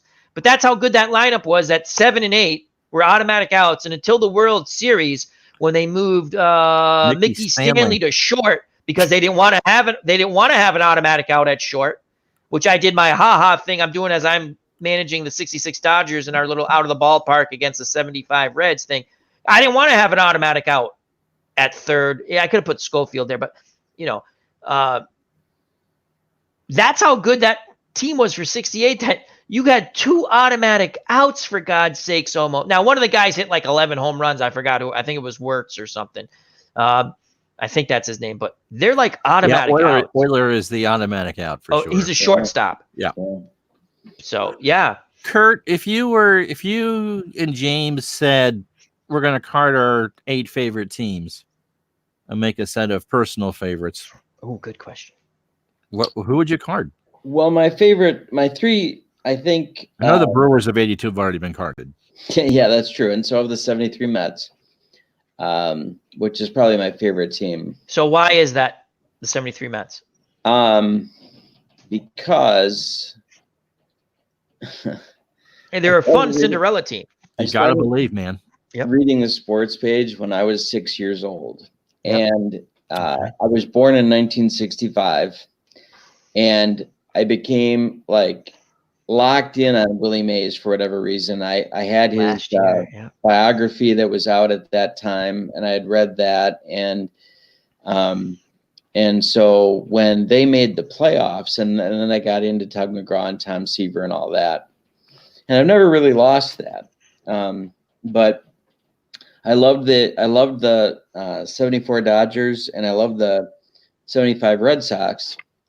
The 79 Cubs, I think I missed like 6 or 7 innings of that season that year. I was so into them. So there's a bunch of teams that WGN, of course, televised every game. Right. And so those 4, the 74 A's, 73, 74 A's, the 73 A's have been carded. I'm doing 74 right now. So those are some of the ones that I know. James is a big Pirates fan. So he did the 60 Pirates. I think that's his favorite team ever. He loves Honus Wagner and the early century Pirate teams too. Was it 1909? Did they win the series? 1906. Open. I know 1906.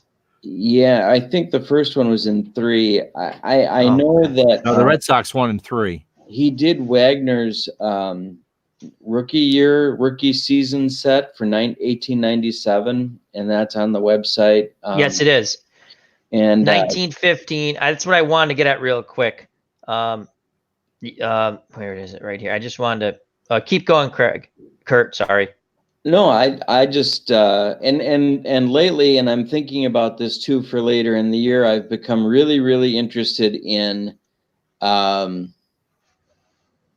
expansion teams and how they go through the draft. I've been reading a couple of books about it. The 62, 61 and 62 Angels, I think, are a couple of really interesting teams for completely different reasons. Aren't they like almost a 500 team in 61? Like incredibly good. They hit a bunch of homers, and then in 62, in their second year, they were actually in first place for a chunk of the summer and gave the Yankees a good scare in 62. So there's a lot of stuff there. There's and I've been reading about the 69 Expos too, and how they were put together, and how Jerry Park was decided on and sort of renovated, but sort of not. And they couldn't play Delormier anymore. Right. So that's an interesting thing too. And I was thinking about, and of course the Pilots being the first Brewers. I'm really fascinated by that expansion process, and so I think there's probably a mini set in there for later in the year as well. Cool. Well, Clinton wants to play devil's advocate. We'll just do this briefly. He said, "Let me play devil's advocate on the 65 Dodgers." I think you kind of made this point though, Kurt. He said, "I count 10 Dodgers under 25 games." So it's not devil's advocate. It sounds like you're agreeing. That they're, he didn't use. 2 were on the DL and 6 were September call-ups, he said. Yeah. That's Well, I've got so I'm carding guys for the great team set, and I've got somebody named LeJohn who was in 34 games, so I guess I'm off by a few. I've got Tommy Davis, who played 17 games. I think he broke his leg. I've got a guy named Daryl Griffith, who I don't think can shoot at all, who played 22 games. I got Willie Crawford, who played 52 games, but only had about 100 at bats. Yeah. So why? And Willie Crawford could hit. Yeah. And then Hector Valley got in 9 games. So with those 5 names that I gave you, I have 17 position players carded, and 5 of them have games played of 34. Oh, I'm sorry. Crawford had 52. The other 4 have 34 or less. So whoever puts these teams together for a great team is going to have a roster with at least 3 people with 34 games or less on their bench. Now, you can't. I mean, I know it's easy to look back, and hindsight's 2020 and all that stuff. But even by the standards of his time, Alston wasn't using his bench, and so why have it? I mean, I just don't. I don't get it. I don't get the fascination with the guy. Yeah, he won, but if that's what he did, how much more could he have won if he had just maximized the talent that he had? I don't know. I don't get it. All right. Well, we're not. Thank you, Clinton. Thank you, Kurt. We're going to move on past that subject. We agree, to agree on what we want to agree. So I appreciate that. Let me just.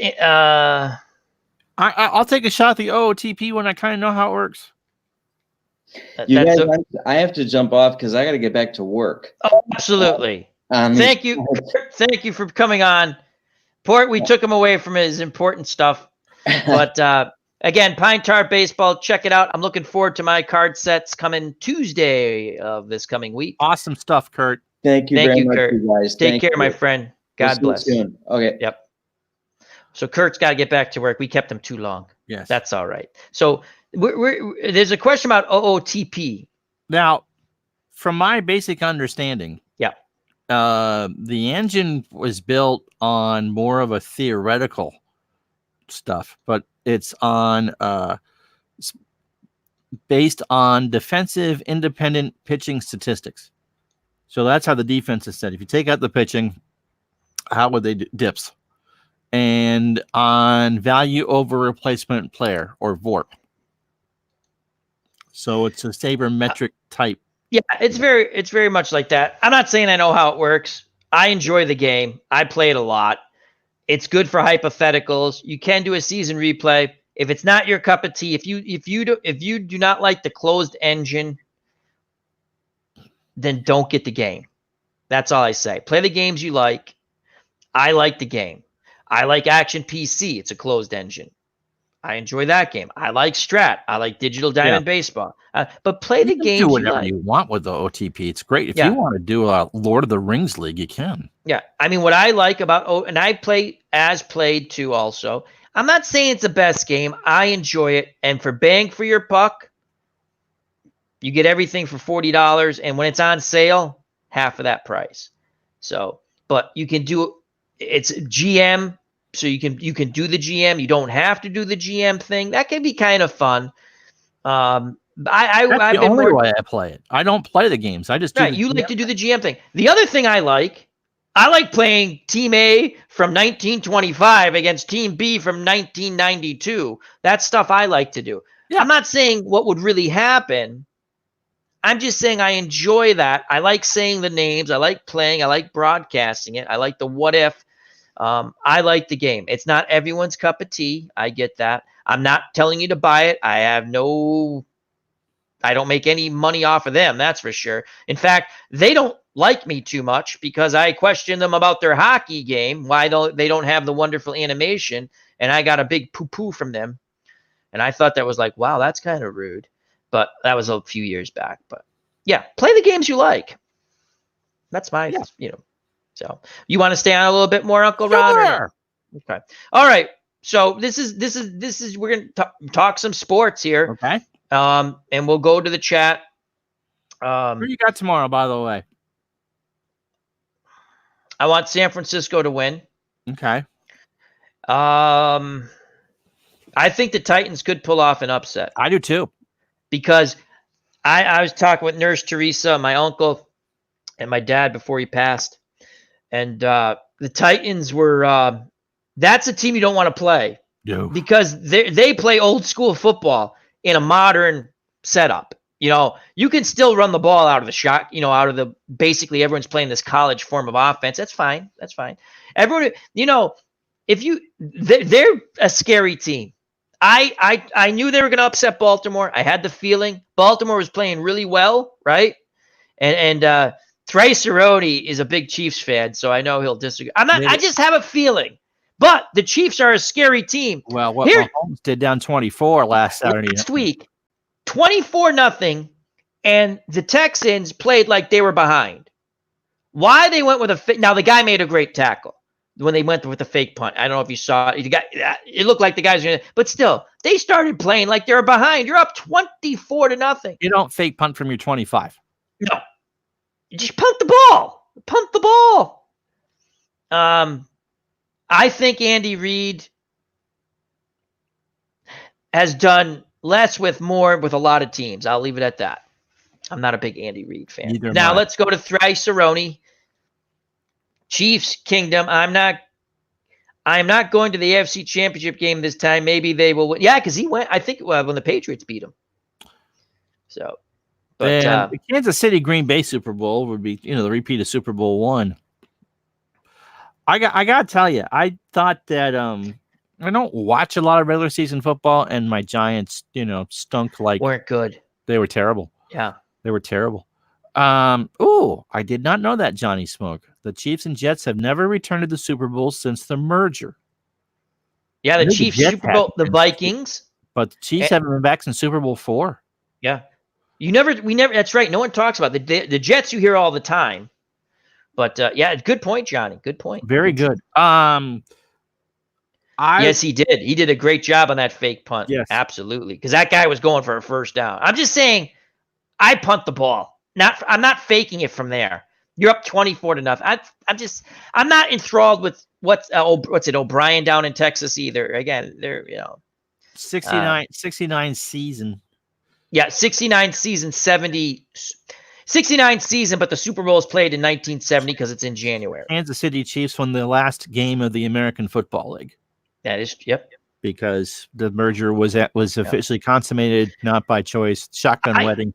I saw something, just because we're talking football, right? Yep. Remember the old World Football League? I mean, we never watched it, but there was some 3. But go ahead. I was like 5, but.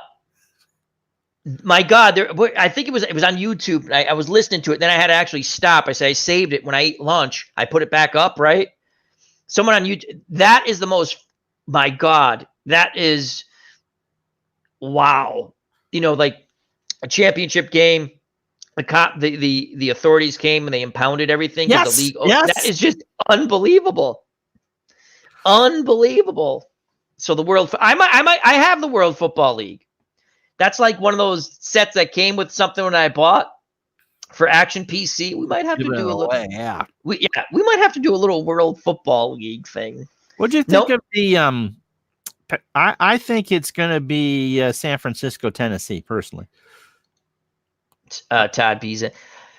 Green Bay will be tough, but I think San Francisco, they play a vicious type of football. They destroy the Vikings. They are a hardcore. Again, they ran the ball on one of those. Jamie is. I know who Jamie is. You created that college basketball set, didn't you? Isn't that your creation? The great college Jamie? I think it is. He'll tell me in a minute once he gets through the one that I downloaded?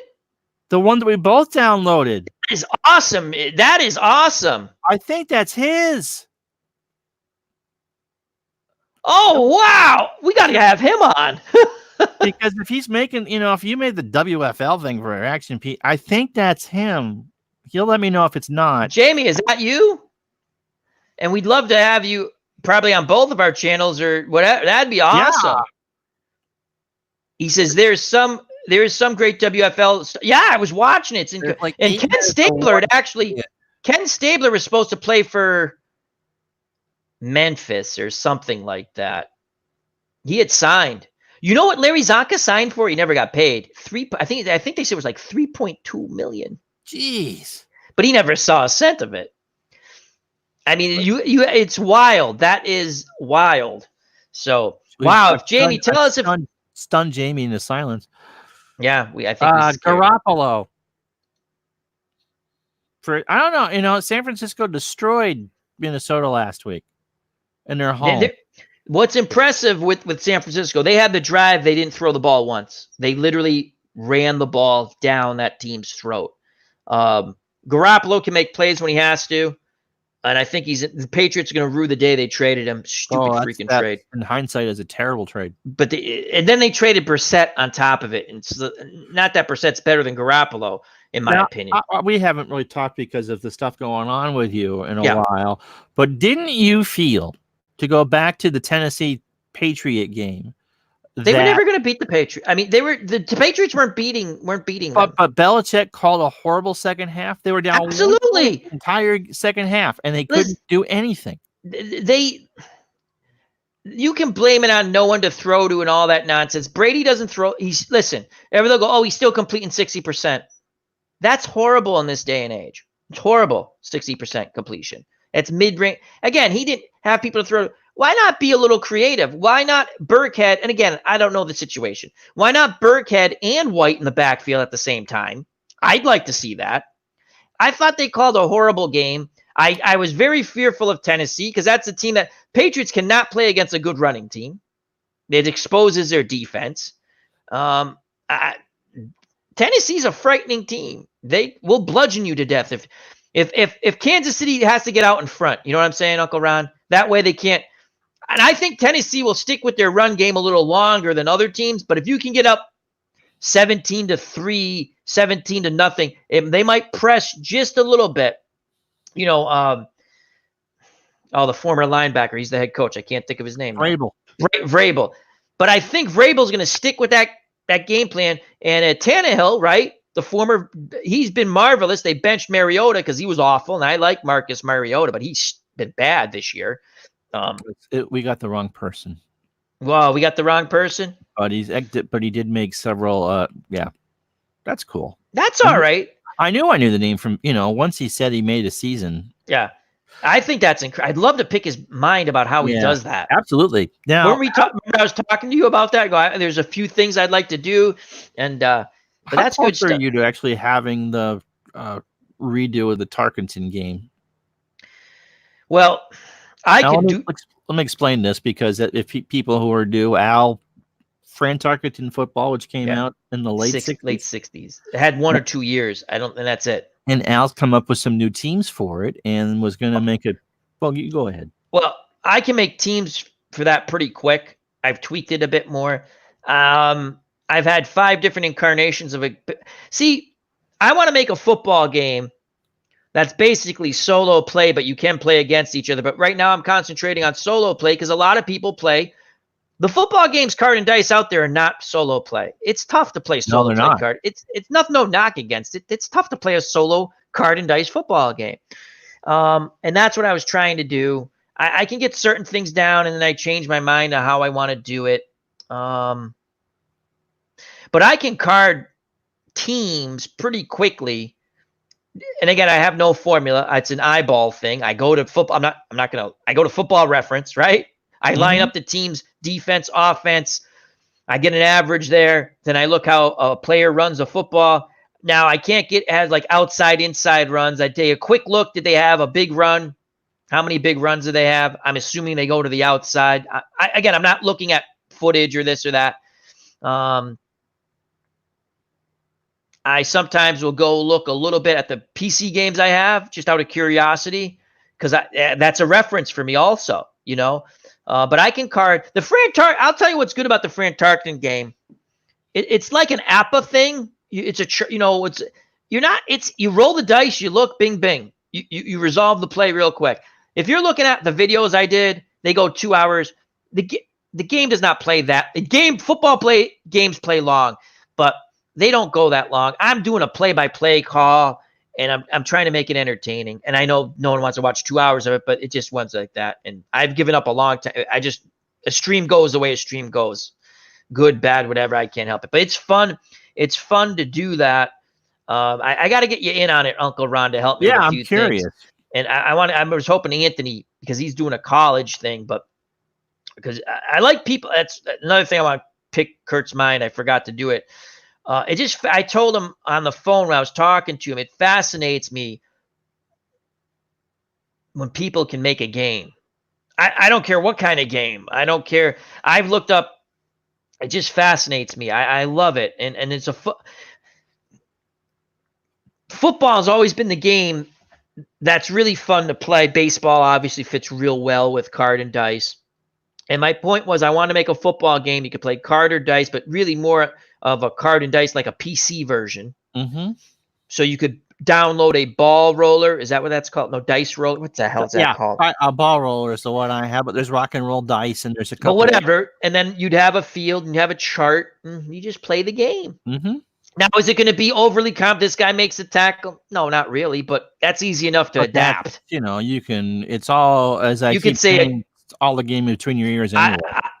The game I'm trying to make, whether I get there or not, is a basic fun game. You call a defense, pass, run, so on and so forth, with a few other things. You call a run play.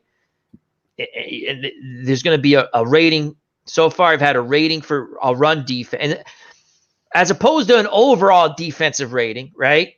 You have a run defensive rating and a pass defensive rating, and you just go from there. It's hard to do.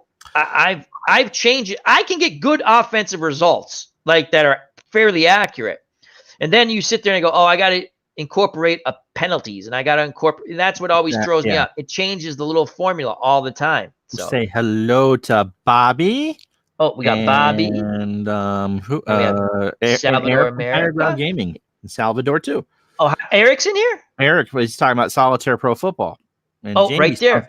There's Eric, another wonderful channel. Jamie's telling some great stories here about how he's doing that without Football Reference and microfilm in the library. I came up with, and if I actually sat there and thought about it, Todd B says, I'm still traumatized by those electric football men. Oh my God, that you can find some cool stuff on YouTube on that. They still make those games. Yes, there's a huge man. I know we've talked about this. We've spent you'd spend 15 minutes setting up the things, and then they wouldn't go in the right direction. That was a fun game. I don't care. The world's worst electric football story. Yes, so, a couple years ago, just before my dad died, as a matter of fact, apparently family had come up for an aunt's funeral, and so they come to where I am. I hadn't seen these people in 30,000 years. Oh, Momentum Football. Hi, Brian Gorman. How are you? Let me bring that up. Hold on a second. Hello, Brian. Thanks for seeing that, Ron. First time here. Good show. Momentum Football is pretty simple. Cool. Okay. Thank you. I hadn't seen one particular cousin since I was 8 years old. Yep. And apparently that summer I had an electric football game, which, as you know, takes forever to set up and whatever. And so he went to touch it, and apparently I was in a not so Uncle Did you Ron bite him? I yelled at him. Good for you. And I apologize all those 36 years later. Dude, I'm sorry. Listen, you know how long it took up to set the game up? The whole concept's really fun, the electric football game. The visuals, you have to go on YouTube. If you guys like electric football, type in electric. There's a guy who built stadiums. I watched how they set up a pass play. It's just fun. I can't do it, but it's fun. I came up with a formula for a baseball game. It's kind of, I suppose it's actually close to, but not the same as roster card baseball. It was because, look, I have trouble with charts. Anything that's really chart driven on a card and dice is something I'm going to have trouble with. So I came up with a rudimentary system with 2 10-siders. and I carded 0 through 9, right? 0 through 9. Okay, so 90. So Phils and Ranger, no Giants and no, it's the Phillies. I don't know why. When did you do this, Uncle Ron? Also, it's like a few years ago. This is Okay, before cool, I got into. Todd B is right, by the way. I've done that. And came up with a prototype card, but could not come up with a way to automate the card making process. I had rated fielders for errors, not range. I'd come up with a walk rating, a strikeout rating, and a home run rating. I think an error rating is enough. I mean, again, it's the guy made X amount of error. Now, again, you have the range. Is he going to get to the ball? Some guys get to the ball more. They make more errors. Okay, well, they're going to make more errors then. It doesn't matter. Again, God bless the range rating and stuff. I'm just saying. So that's interesting. I bet somewhere in this mess in here, I've got what I did, but it was just making it was going to have to be manually inputting all the cards. Yeah, that's with the football thing I've done. It's all manual. I try to fool around with the formula, but then, I'm okay with Excel and stuff. I'm not the best, so I look at stats and I sit there and I go, this play is this. I take the top tier, the best team gets. I separate it. That's going to get the highest rating. By itself, they're the best team. And you look, if there's a bunch of teams grouped together like defensively, then you have to sit there and say, was this truly a great defense? Is it a 9 or a 10? Now, no one's a 10. And I think football would be the hardest one. And you look at it, and it's also because of the rule changes, right? You'd see, in my opinion, the defense is now, there's no 10 defense. Well, again, we'll use a 1 through 10. No one's a 1, and but there's no 10 rated. Even the best defenses, you have to look at them. Now there might be. I shouldn't say that. Okay, 85 Bears and 2,000 Ravens. Those are 10s or 9s. You know what I'm saying? They're up there. But like the Patriots, you can look at them statistically this year. I bet you that they're not a 10 defense. Well, maybe against the pass, they're going to be higher than against the run. If I was going to rate running, so just without. Because I have looked at some stats, but not looking at them right now. I'd say the Patriot pass defense an 8, the run defense a 7. That's to me is a 7's average. You might even go. And here's the other thing: no one runs the ball, so you're going to give up. I'd have to look at like yards per carry against them compared to against the league. They were not a good run team, stopping the run on defense. That's why I was fearful of Tennessee. Now hello, Phantomatic. Here is something because you're right, teams don't run the football anymore. But did you know? Take care, Brian. 2018 was the highest ever in National Football League history in yards per carry overall. Oh, I believe it, because when you do run the ball, they don't know how to play defense against it. Here's the thing. Again, this is all make-believe. Right. We're not absolutely. I do the O.J. Simpson strat thing. Okay. I got one more game I have to train. The only reason why I haven't finished it because I want to put it on the new computer. It just works better. But I haven't figured out how to transfer the files yet. I can transfer the game and all that other stuff over, but I want to save and transfer the file. And Jamie's right. Let me get to that. Hold on a second. Okay. Leroy Selman is a good example of that. Hard part about rating action PC football seasons, which I think he said he did. I forgot to put it up. Yeah. Had to get team ratings right, but even a bad team will have an all-pro lineman on either side of the ball, so had to balance that out. Yeah, it's hard. Yeah, now Leroy Selman comes to mind. Yeah, because he was a very good player on a bad team. They the named Selman brothers. He's got a bridge named after him in Tampa. The Selman, they were two brothers, I believe. Dewey and they were good ball players. That team actually, if you think about that, 76 expansion team. Right? Let me make sure I got that part right. I messed up the baseball team by accident. Right? By 79, they're in the NFC championship game. And they're pretty competitive for those. They made the playoffs in the strike year, I think, and Dallas kicked the living snot out of them, or one of those years. That was brutal. They made the tournament. When they expanded it to 8 for that particular year, they made the tournament. And I think Dallas kicked the living, I think. But I know Dallas also beat them one year in the playoffs, so they might have made the playoffs 3 times. Yeah, it's tough to rate. That's, again, with a card and dice, my thing I was trying to do, I want some individual ratings more on the offensive side because it is, for me, that's easier to look at. And then a overall defensive rating for run and pass. And then it would fluctuate on the defense that's called. I've been working on a new system, Ron. You basically roll the dice, right? Mm-hmm. Defense either wins, offense either wins, and then you go off a certain chart. And you would just call offensive plays. So again, if you put 3 wideouts on the field, right, the defense is going to have enough defensive backs to cover those 3 wideouts. You can't sit there and go, oh, so if you're playing against someone, that's different. But you're trying to think, like when I used to play Fran Tarkenton solo, I'm laying the defensive cards out. I'm rolling a black die and then this other die. And if the black die comes up, it's my old basketball strat die. If it's an X or a D, an X is a basic defense. A D is they got it right. So you disregard the other dice roll saying what card, but that's, yeah. So, but I came up with that. I fooled around with that. That's pretty neat. You just wouldn't call it. That's basically a solo play. You're not calling defenses you're just calling the offense for both teams. And you're just going off the percent. The bad defense is a bad defense. Will they still make a play now and then? Yeah. The other thing, what I found when trying to, I did a half of a game of the 58 championship game.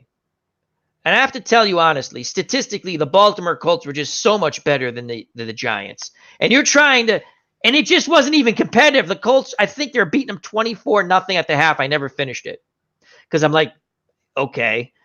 The thing and we were talking, Uncle Ron, how do you get the intangible in there?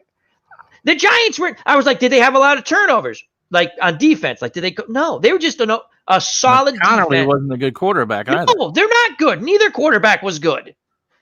And they didn't run the ball well. They ran okay. It's not like, I'm like, statistically, and then I came up with another rating where you have to skew a good team a little higher for certain things because you could take that Giant team, and then if I take like a team, I think it was the 49ers are about 500, their offense was pretty good. They're going to put up points. Again, in a game. I'm saying in the game situation, a card and dice game.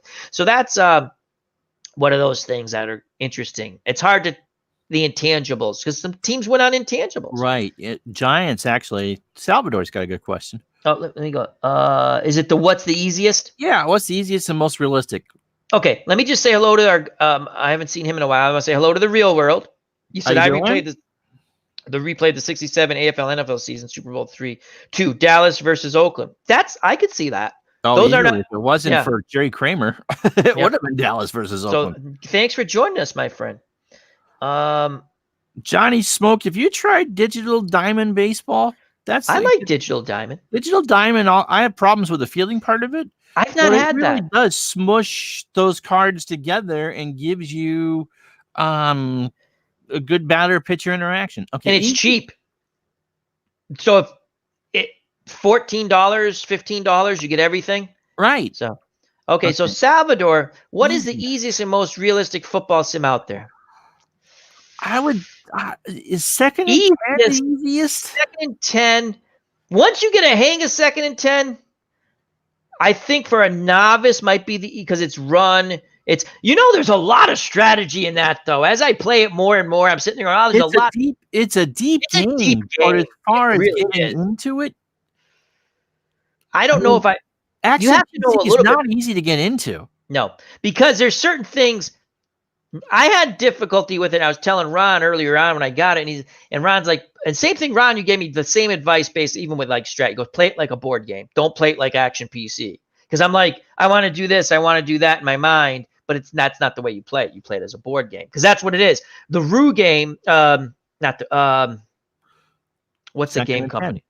Yeah, but they do the tennis, they do the soccer. It's time travel tennis and but the SG, what the hell's it called? The soccer game? No, not the game. The company. I can't think of the company's name. Oh, it's Rue Games. Oh, it is Rue Games. Yeah, I thought it was something. Anyway, they do a marvelous job of taking a board game and making it. Uncle Ron and I will tell you something. Ron, what's one of the funnest games you played? That tennis game. Oh, the time travel tennis. Yeah. That is outstandingly fun. I'm not a big tennis fan, but that is so much fun. Who would ever think that a shot-by-shot tennis game would And enthrall you? And it does. I tell you, I play. It's so much fun. So Salvador, I guess let's try to answer this question. The easy, I think it's the easiest one to get into. I think it's 2nd and 10. Action PC is very fun. You can play it a lot of different ways. But to get into Strat's not bad either. Strat's not bad. I enjoy all 3 games. I don't know if I would say that there's one that's most realistic, because what may be realistic for me may not be realistic for you.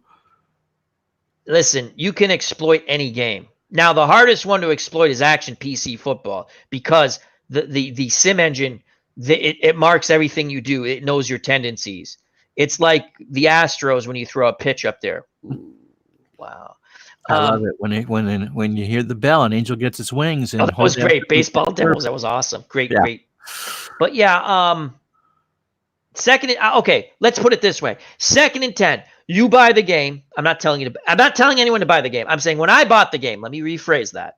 That way I don't get the hate. You told me to buy the game. No. When 2nd and 10.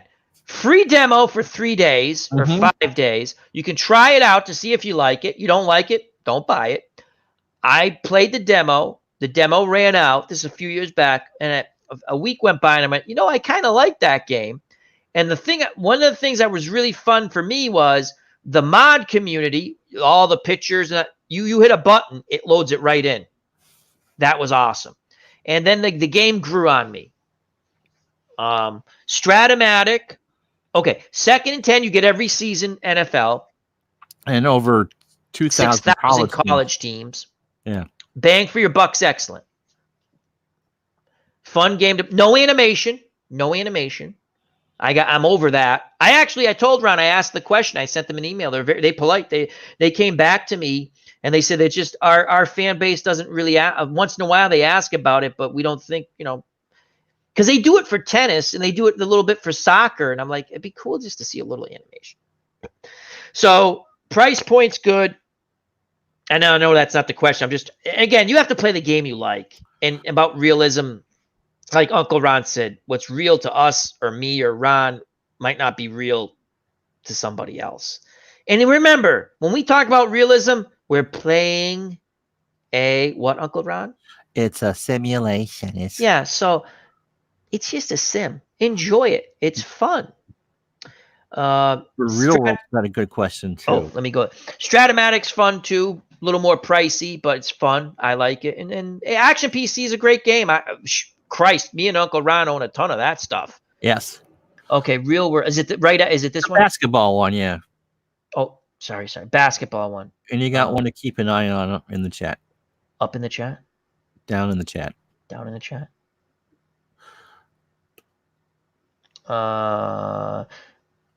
Best basketball game. I see it. Thank you. Okay. I like Strat's fun. I got that and I didn't know if I'd like it, and I love it. It's not cheap. No. Action PC does a very good basketball game, and the seasons are the same price and they'll go on sale, and I've enjoyed what I've played with it. And the stat package for all the Action PC games is incredible. But it depends on what you're looking for. If you're looking for, and Todd B, of course, okay, you got one to ding. Meme God. I haven't seen it yet. Yep, 917.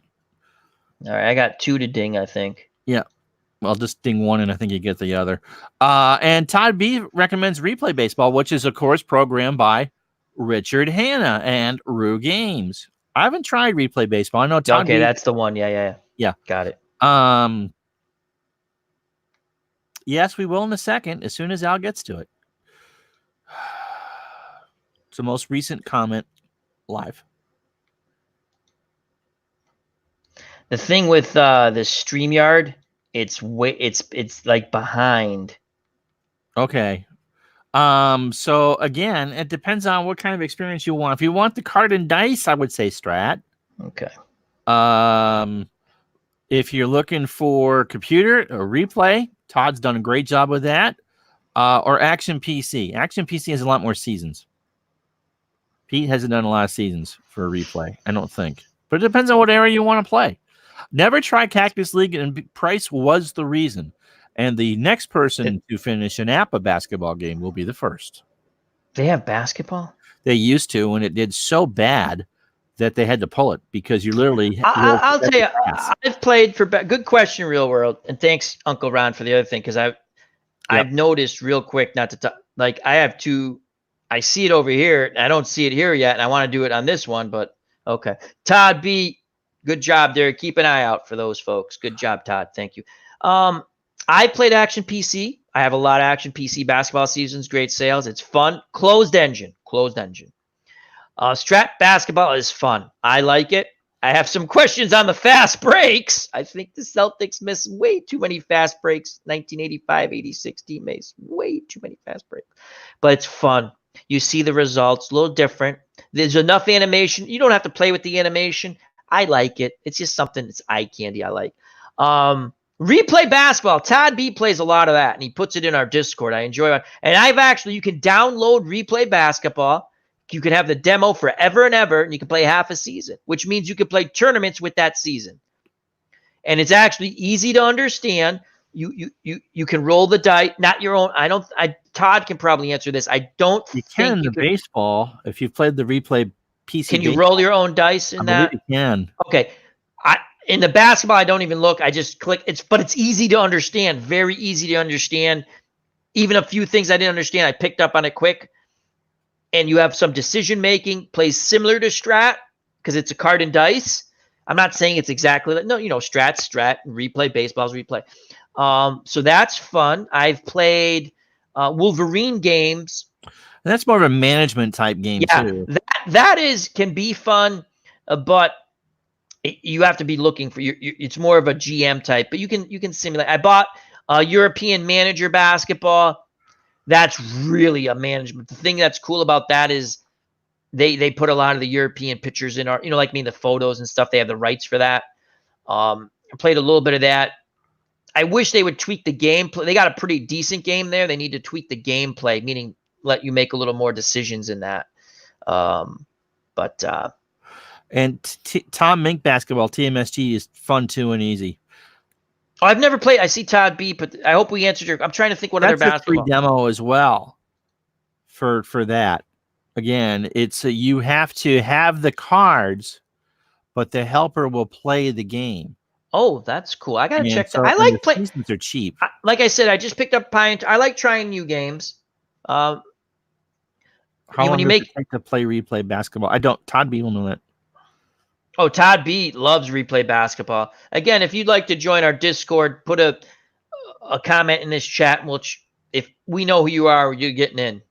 We try to make sure we have good people in our Discord. Replay. Salvador likes Replay baseball and payoff pitch and need to branch out basketball. I recommend Strat Hockey. That's another fun game I bought. They had that, and I bought these games because they were on sale, and I bought them. And I'm not a big hockey person, but Action PC makes a very good hockey game too. Yep. I played Strat. I played Action. East Side Hockey is a fun game. I think they have the animation aspect of it. Yeah. And they have the problem is there's that one game on. I think they only did that one season, at least on Steam. The animation's excellent. I'd like to see Out of the Ballpark their hockey game do something like that. Don't ask them; they get pissy about it. I mean, really pissy. Hoops is distributed by ASG. I haven't played that but ASG has a basketball game? Well, I'd say distribute other people's games. Oh, I think I've seen that. I think that's a pure card and dice, though. I think you're right. I don't think it's like a PC version card and dice, which... Well, for you, Ron, you've played Strat basketball. You've played Action PC basketball. You've enjoyed them both. Yes. And I think the results... I've played a lot of different... and also, that replay site Oh, God. Field of Dreams replay sites, check that out. You can get some good free downloads there for Action PC basketball. Just be careful. Some of the files are dead files, and they will crash your Hoops PC. There is a Hoops PC version. I haven't tried it yet. Oh, And they have some college stuff too. Hoops PC is good. I gotta check that out. Eric plays. Oh, Eric. If you have any questions about inside sports games, Eric plays a ton of those. And I've not played inside sports. It's not my cup of tea. I love watching Eric's channel. Please check it out. That's Higher Ground Gaming. I enjoy his replays. So, but yeah, he plays the basketball looks interesting and stuff like that. So for real world, I think the TMSG is cheap because you can try the demo for free, and Action PC, I think, would be the two I would try. Replay basketball, like I said, has a demo. Can you pick your season with the demo, or is it the most recent one? Most recent. If you buy the game, you pick your season. Right. For replay. And again, the person to ask is Todd B. He's in the chat if he's still there. He plays and he lists I love reading the box scores of his games. And you can spin up to the fourth quarter and only play the fourth quarter, which I think is what he does. I think that's what Todd does. Yes, he just plays out the fourth quarter, and that's the way he wants to play it. God bless him. Play the games the way you want to play. Now, if you want to cheat for your favorite team to win all the time, by God, do it. I'm not saying that. Hell, I tried that with the 83 Red Sox when I was a kid. They stink. It didn't matter how bad you cheated. They were not winning. That being said, I do have them in the Elite Eight. Yeah, Mark Clear can't buy a strike. Oh, he's awful. And okay, quarter season with the demo. That's pretty good. And Bob Stanley is still Bob Stanley. Where do you see the quarter? See, you're seeing stuff faster than I'm seeing it. Really? Yeah. You can play 25. Yes. So why am I not seeing? Why does this go so slow on my end? Oh, here it is right here. Okay. Yeah. He's talking about replay basketball. Yeah. And you can keep that demo forever. And I think that's cool. I keep looking at it, wanting to buy it, but I think Richard Hanna's stuff is the most underrated on the market. I mean, the graphics and the capability of those games to turn, as we said, turn a tennis game into something that you want to play. That's incredible, and they're very friendly. They'll reply to your emails, they'll reply to your questions. A lot of companies do. I'm not saying they don't, but that tennis game, you can sit there, you play it a couple of times, you understand it. If you don't like it, that's different. I don't like it. Okay. But if you sat there, I sat there and go, I want to like this game because I liked it. I watched Ron play it. I went, oh my God, this is so freaking cool. And you have to spend some money. It's not overly priced, but it's not cheap. I think it's reasonable. But the soccer game, again, you play a little bit of it, you understand it. It's easy to understand. You get what you have to do.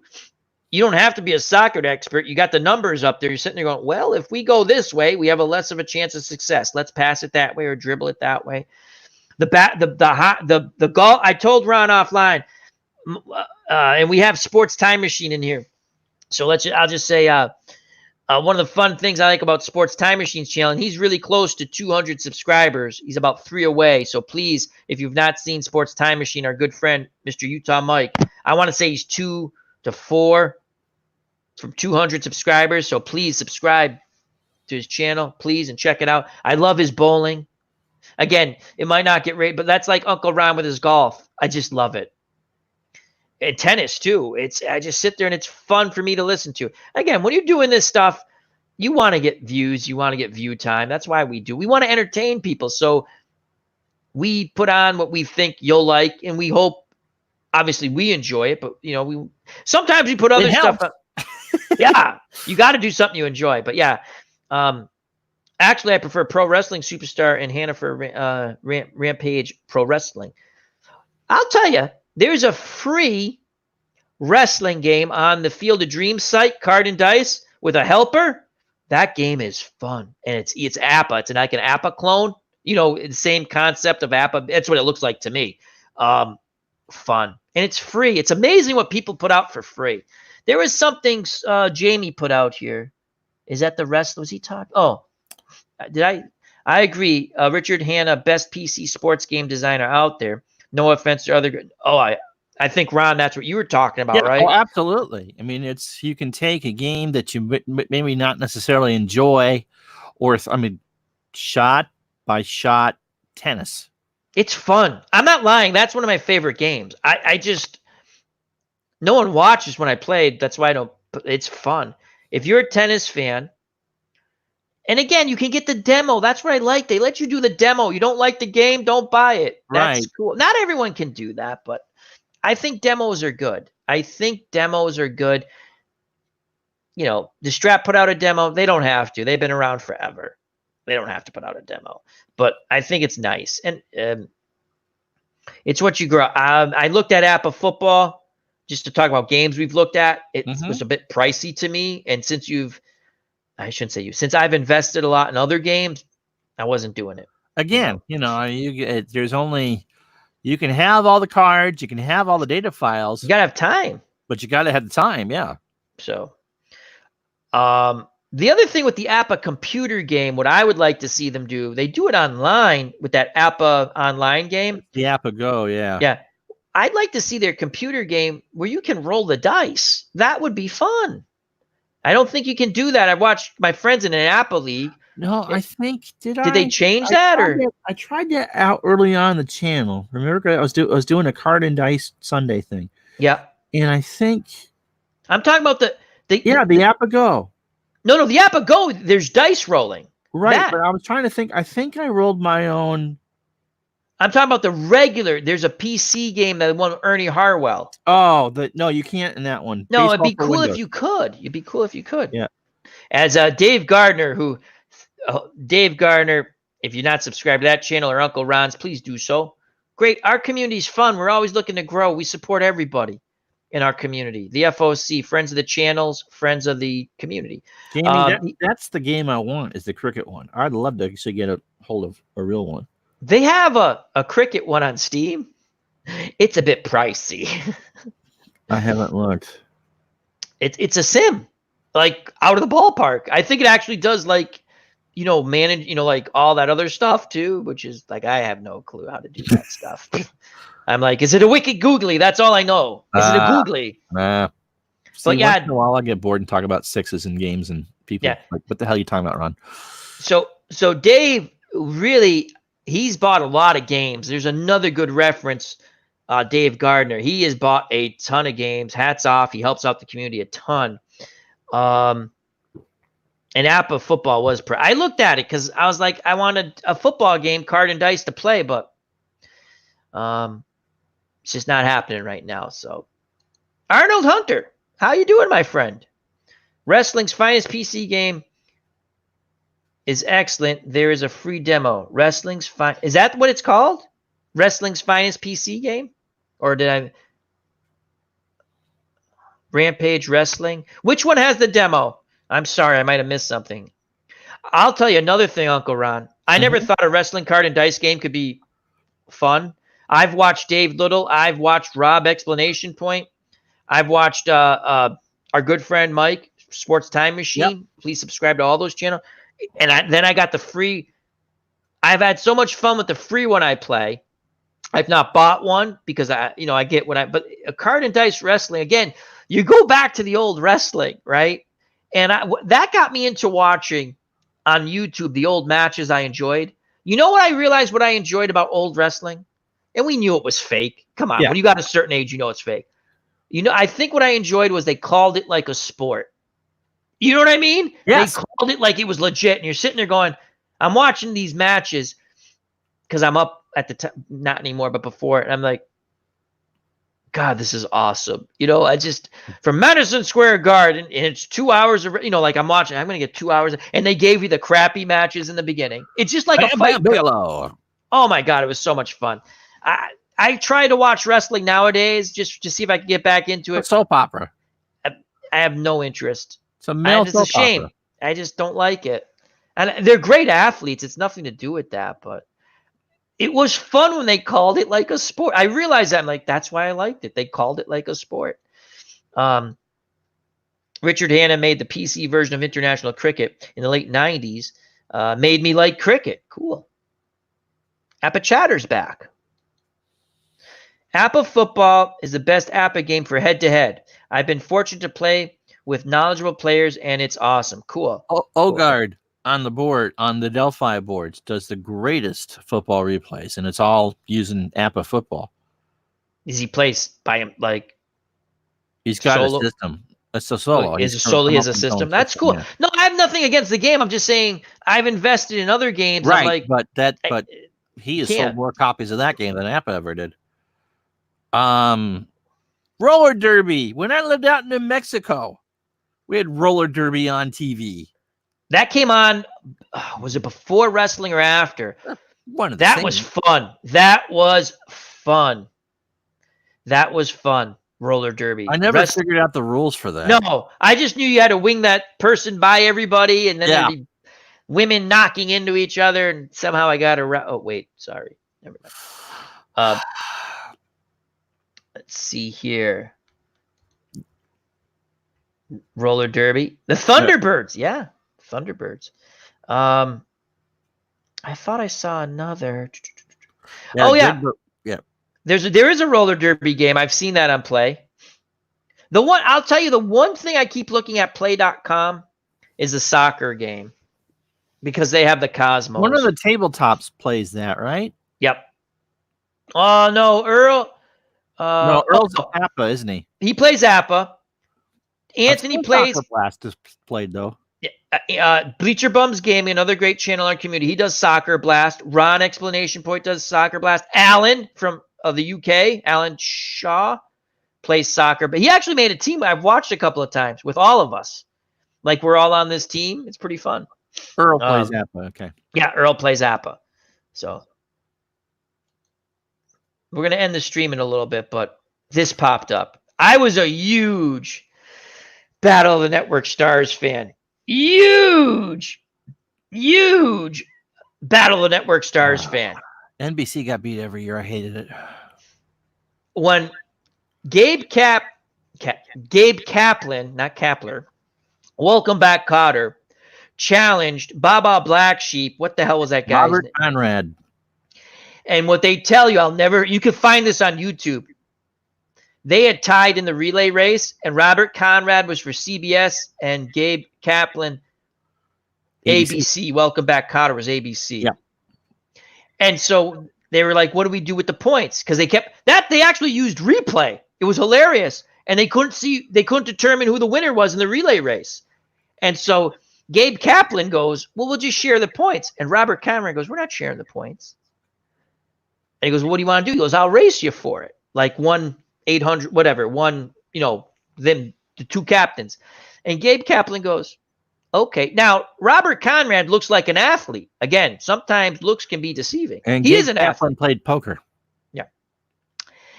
Then they tell you, as the race is about to start, that Gabe Kaplan was like all state in high school for track and field. And he kicks the shit out of him in that race. And I was like, yeah, because I was an ABC guy. I rooted like it was a sport. And they were playing a sport. It was fun. I loved it.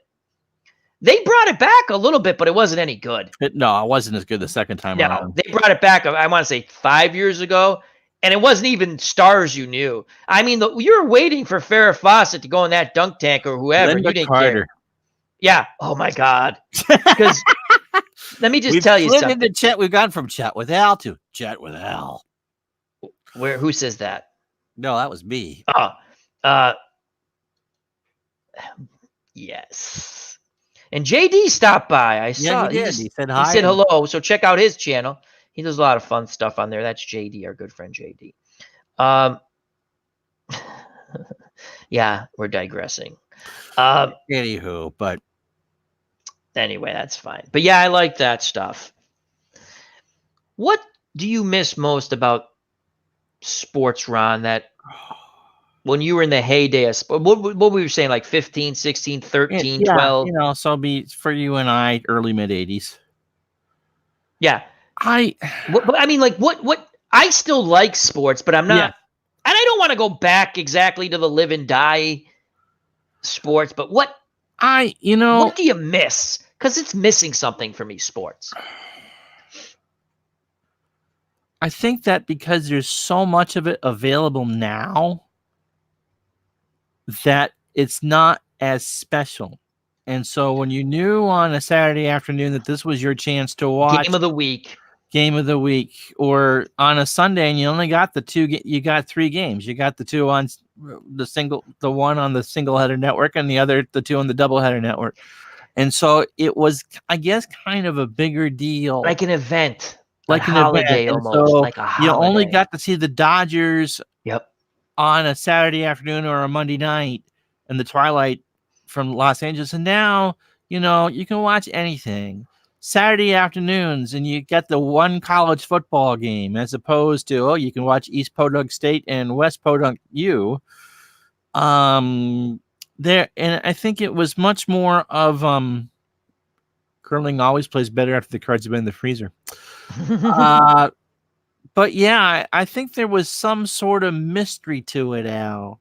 It's not, because if you could always listen to your it's funny you say that. Now we're going to go a little longer because I've wanted to ask this and I forget, because Chat with Al is usually turned to R-rated stuff, and we're going to get back to that, but that's going to be on Twitch. Right. When we do that, we're going to have fun. You guys got to come over to Twitch soon. We get that set up. There's a couple of things in the chat, but yes, my example is Monday Night Baseball. I look forward to Monday Night Baseball. Now they still have Monday Night Baseball. You know what? Doesn't excite me one bit. You know what? I don't think outside of when I had to cover a team that was playing on ESPN. Yeah. But I've watched a game on ESPN. They have horrible announcers for ESPN. Yeah, I don't even want to get into the announcers, but this is great. Jamie says, I miss looking at the box scores in the morning before school or this week in baseball, hoping to show your team. Bingo. My God, I lived for this week in baseball. I lived for the NFL replay shows with the Patriots, who were God awful most of the time. I mean, they had a decent run, but yeah, those shows were awesome. When I first ever saw with Nick Bonacani, God rest his soul, Lenny Dawson, my uncle had HBO because we didn't have cable. There's no cable where I lived. And what was Inside the NFL? What was it called? Yes, exactly. Unbelievable. I used to go there. I'd have my brother drag me to my uncle's. Please drop me off at Uncle John's. I want to watch Inside Football. And then my uncle would come pick me up because they'd replay it on Saturday, I think. Thursday was the live show, and Saturday they'd replay it. And he'd come pick me up so I could go watch it most of the time. And that was great. But yeah, Mel Allen, Tim says in the chat. I think it's just the sheer tonnage, and everything needs to be. It's not special. Yeah, it's not special anymore. On now, it's like just let the game be the game. I don't like. I'll tell you what. Tony Romo, I enjoy immensely. So I'm watching the football game. I can't remember. He's doing the game on NBC last week. Yes, was CBS? I'm sorry. I think it was Ryan. Was who the hell was? I can't remember. The guy wouldn't let him talk. I'm like, I want to hear Tony Romo talk because he's very knowledgeable and he makes it entertaining. I just watched a thing on Don Meredith. Someone put up. I haven't seen that yet. It's popped up in my. You need to watch this. The YouTube? Yes. Watch it. It's excellent. It's 21 minutes. I've watched it twice. It's so good. But here's Baseball Digest. These are things. I mean, we can get any type of knowledge now with the internet, right? And I'm happy about that. It's just something's missing. Amperchat brings up the point. You could buy the package and watch whatever you want, and I do it. But again, it's not the same though. But it's not the same, and I some of it has to do with our age. Yeah, some of it has nostalgia. To do with life, that you don't have the time or the energy to go through and watch 18,000 games. It but is. No, I think it's kind of like, not to go off on a Playboy tangent, but you want some sort of mystery there. If you know that you can watch the Dodgers every night and you live in Burlington, Vermont, then you can do that. But it just, I think it's just oversaturation. Yeah, Tim said it. And then everyone's agreeing. Jamie agrees. And it's not I dislike sports. I do. And I don't want them to change baseball rules. I just want them to throw the ball fat, get up there and play the game. Also, no one mentions, they got commercials and stuff. That slows the game down a ton. they want to get. My God, a basketball game, the last 8 minutes. How many commercials can we sneak into this game? Football game, same thing, starting to run long because they're here. Wait till the Super Bowl, right? I don't even want to get into that. I don't give a crap about the halftime show. I'm gonna be honest with you. Most people don't give a shit about the halftime show either. Okay, women watch or whatever. Come on, but I don't want to get into that. But I think what it's lost. It was something. The game of the week, you get to see teams you didn't get to see. I like that I can see anything I want. I'm just saying it's I still enjoy sports, but you know what I do? Someone said, I like listening to YouTube, and I'll have the sports off here, right? And I'm enjoying my friends on YouTube. What are they doing? What's their project? Well, that interests me more. I think the announcing sucks in a lot of these sports. There's no true emotion in it. I watch on mute. I'll watch Super Bowl be the only game, this football game. I think there's a horrible national announcers suck, in my opinion. I just they don't keep I don't like the announcing. That's why I think I like Dennis Eckersley when he has no filter. Now they've toned him down a bit, but I don't want people to say stuff bad. I want them to give their honest opinion. That's all, and I respect that. And I think it's because I am a baseball fan first. Salvador hold on a second, Ron. This drives me nuts. He says more sports, less filler garbage I don't care about. Yeah. I'll tell you, if you're a boxing fan and you buy a pay-per-view or you're watching it somehow at a friend's house or other means, why are you giving me commercials? I'm here to watch the fight. Please put it on at least by 11 p.m. Eastern Standard Time. That's all I'm asking. I get it. You want the West Coast fee. That drives me nuts. Same thing. You Super Bowl Sunday, they will have so much crap out. Again, I choose not to watch, right? Can we just start the coverage an hour before or a half hour before and just get to I don't care about all this other crap. I want to see the game. Here I think in my mind, it's become more entertainment than sport. And sport to me was entertaining enough. And I also think that we've all reached the age where it's just not life and death. No, that's the other thing. I keep away from you, and not keep away, but it's no longer life and death. Unless you have a gambling problem, which if you do, please get help. Right. Once the Red Sox won the World Series, and as they get older, it's like, no, am I watching baseball or I'm watching football? I'm watching baseball. It's not all, you don't need to analyze it. Dave on the dweeb line says, I can't believe they're paying him $27 million to strike out. Like, who cares? So Dave Little says, yeah, if I pay $50 to watch something, yeah, you shouldn't have to. I agree totally. Dave Little, another great channel. Check him out. Johnny Smokes, this is, I'm going to tell you the way I watch most sports or listen to sports, right? I do exactly this. I'm playing a game or I'm watching or listen. I could be playing a game. I could have Ron on the other screen, right? Watching something or a live chat up for someone doing live sports or a live show on YouTube that I enjoy. And I'll have this off to the side and I'll just listen to the score. I think nostalgia has a lot to do with it for me. I enjoy stuff that I like. That's why I said, Ron, when were you that, the late 70s, early 80s, we're kids, younger.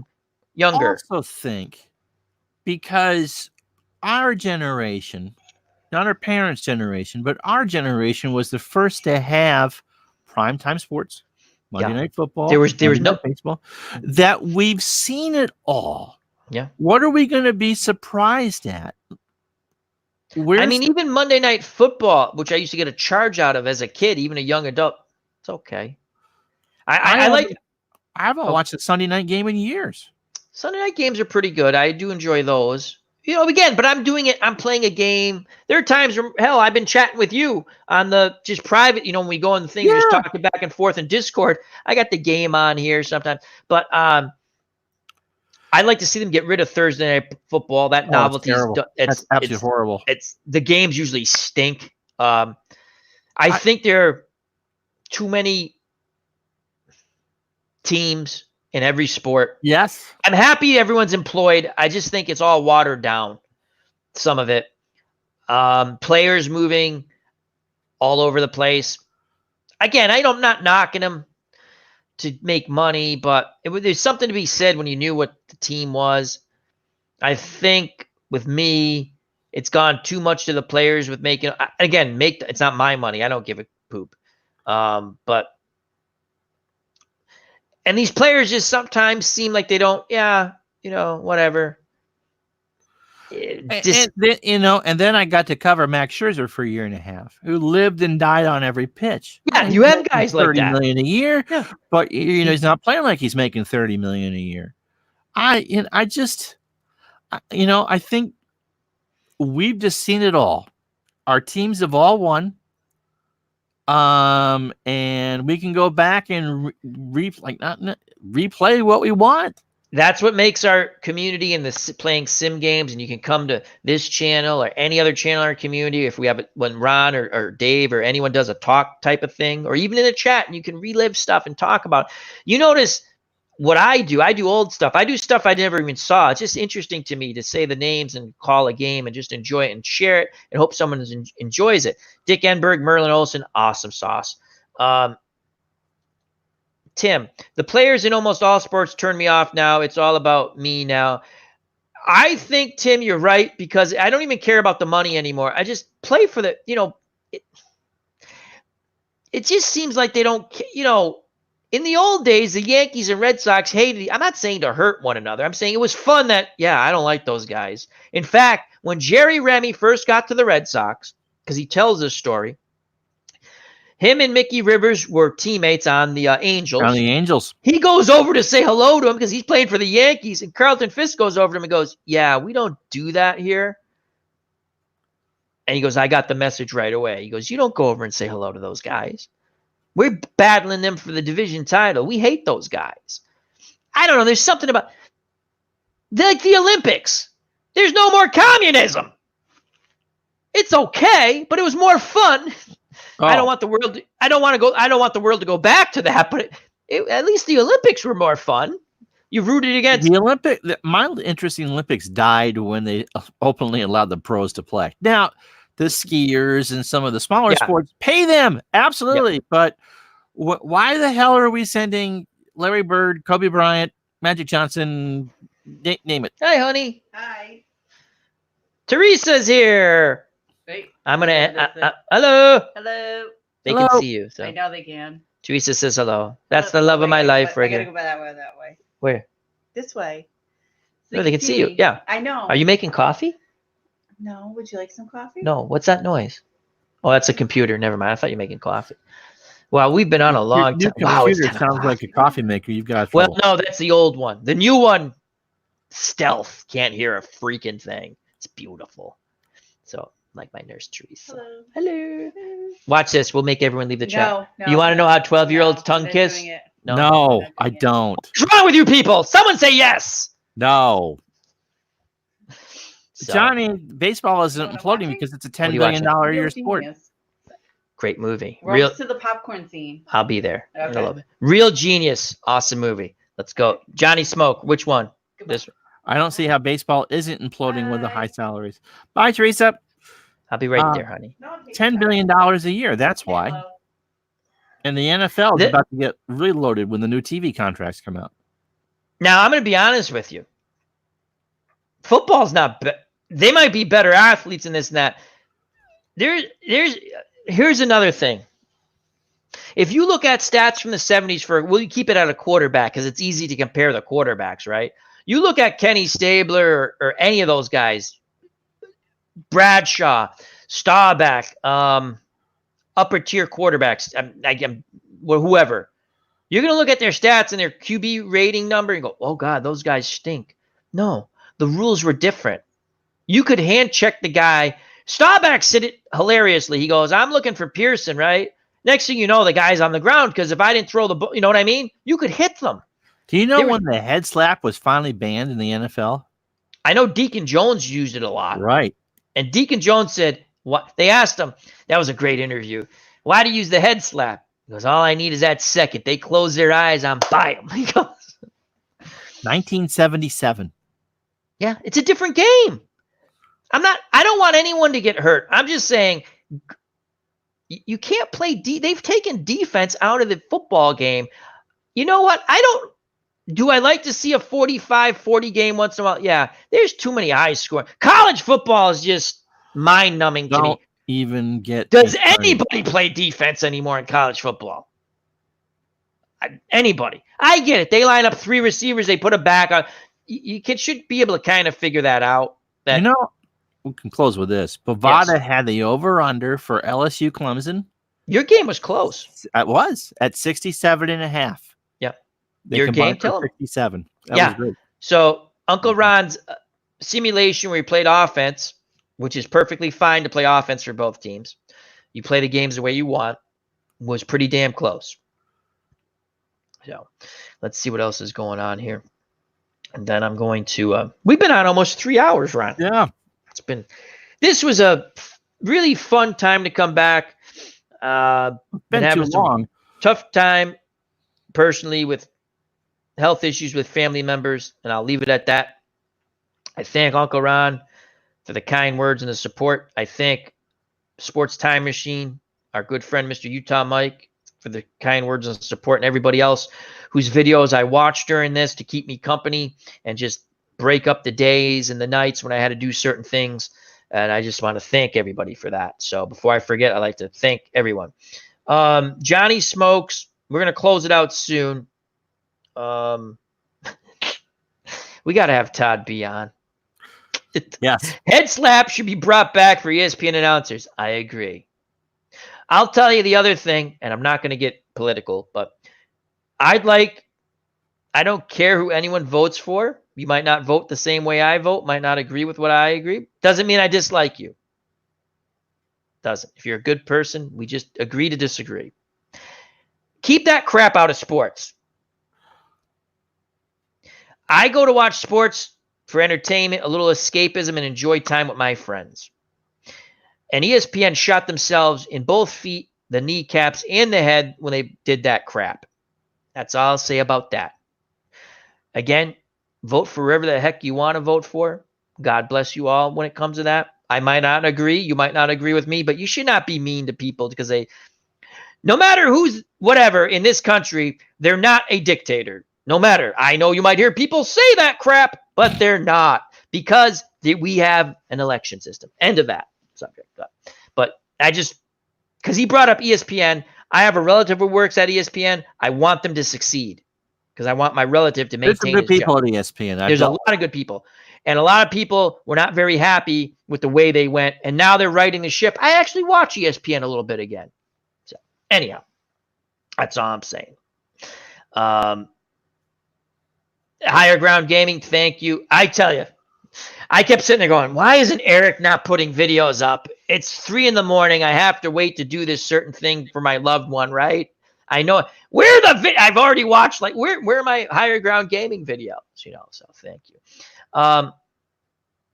Thank you, DJ John 44. Johnny says, great to have you guys back. We're going to do more of this. We are going to transition to Twitch a bit. If you're able to do that, because we can have a little more fun. I'm not saying like bad stuff, but we can play music. We can just have more fun on Twitch for certain things. We'll do this. Again, please check out Uncle Ron Jucket on Twitch. If you do not have a Twitch account, it's very easy to set up. Ron is 4 away. Is it 4 or 3? 4. Listen, if you get 50, we'll call subscribers. I don't know if that's their term there, but we'll call it subscribers. It's important because now Ron can have affiliation. And now it helps Ron out a lot with, this is what Ron does. It's my job. His job. Okay. And he has a Patreon. Check that. I'm a Patreon. If you'd like to be, please check that out. You don't have to. He doesn't like to talk about it, but it's me talking about it. So tough noogies, Uncle Ron. You don't need to have a Twitch account to watch on Twitch. No, but you have to subscribe. They're followers. Twitch followers. Thank you. Yep. You have to have a Twitch account. It's easy. I'm going to transition there a little. I've been doing more YouTube because I'm very close to 1,000. I'm like 80, give or take. And after this one, I'm sure 15 people, I probably said something that pissed somebody off. And all of a sudden, I hate you. Not anyone here, but it's. Oh, Nurse Teresa, come here for a second. Okay, we're going to answer some questions. Oh, God. 2 people left comments. What? Come here, honey. Come here. The following is not the sort of views. So we're going to make this official. Nurse Teresa, do I live in my mother's basement? Oh, Yeah. Do I own a house? Yes. Okay. We've answered that question for a lovely commenter who had some other stuff to say about me. Now there is a second commenter. This should be fun. Nurse Teresa, I was told I was a virgin. Am I a virgin? Absolutely not. Okay. So that was another thrilling one that got left on my again, we're having a little fun with some trolls. So trolls, feel free to ask all kinds of questions in the comments. I might delete them, but I decided I'm going to answer them from now on. So Well, not all of them. not all of them. Well, she'll like pinch me when I'm not saying. But anyway, I'm good at that. yeah. Shh, quiet. Hey, do you guys want to see how 12-year-olds No, we're touch? not doing it. It's easy. all right. Look, Oh. I could jump out of the screen now. What? I still see you. Anyway, good sport, Nurse Teresa. Anyway, so little frivolity. Jocularity. I learned that word from MASH. Does Al roll his own dice? Yeah. Sometimes. What? Sometimes. Is this a serious question or is this leading into No, something come else? Who asked that? Todd did. Todd I'm did. not seeing these. Why is it so? Todd, okay. Where is it? Why is it? Here it is. Now it pops up. Do I? Yes, I do roll my own dice. I was doing it for the Denny McClain, Bob Gibson. I do it when I play my Mets games offline that I put in the Discord in the Red Sox, 62 Mets and Red Sox. And that's one thing I'm not allowed to touch. You do not touch the dice. Dice are off hands. Ball, never mind. Never mind. Go watch your Is movie. wearing a wire. No, I don't have any of that. Before we go, what are your thoughts on the cheating scandal in Houston, Uncle Ron? I know we talked a little bit. We have some new people, so I think Hitch will be back at some point. That was beyond elaborate. And if it turns out they're wearing buzzers, it looks like that. Yeah, from those you know, pictures. I have no trouble with the punishment that was handed down. Neither do and I. think Alex Cora is going to get a long time. In fact, Yeah. Now he was basically. Thank you, Salvador. Now Alex Cora looks like he was a ringleader because my God, yes. got rid of him quick.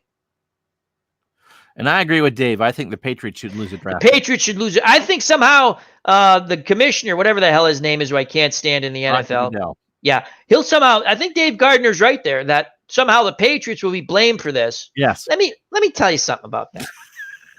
And then we're gonna, because I promised to watch this movie with my love. No, it's over now. It's over, so I already foobarred that. Okay. Let me tell you something about this. The Patriots did a bad thing, and they got punished. But let's just go back to the deflation of balls crap. Now, their balls were whatever. They were testing them somewhere under, right? When they started testing the Colts balls, and all of a sudden, some of them were under, oh, yeah, we stopped. Yeah, suddenly they lost the data on that. So, now the Patriots are their own. Bill Belichick at times is his own worst enemy, like they tell you. And I guess just to get back to MLB, they told teams, I guess they gave them a heads up. Don't do this. That you can't do that. You can't do that. Now, I don't think they knew that the whole, if you look, I don't know if I can, right here on a Altuve, Right. you can see something. You can find that on YouTube or online. If you type in Altuve buzzard or something like that, you can see it. And that just doesn't look normal. And there's another video. So that walk off on one of the homers against the Yankees. He says, don't rip it off. Rip my shirt off, because that was something they used to do, was rip people's shirts off. And he's like, don't rip my shirt off. And he grabs his shirt up here. Again, now, if they have buzzards on there, I think Altuve should be suspended. Yes, I do too. And what's it, Bergman? Is it Bergman? Is that the other one? Or I can't remember. Was it? Bregman. What is it? Bregman. Bregman. Sorry. So, stealing signals has been done forever, but not like that. Night, Eric. And we're going to end this soon. Let's just go right here. LaRussa had problems The with traffic. signals.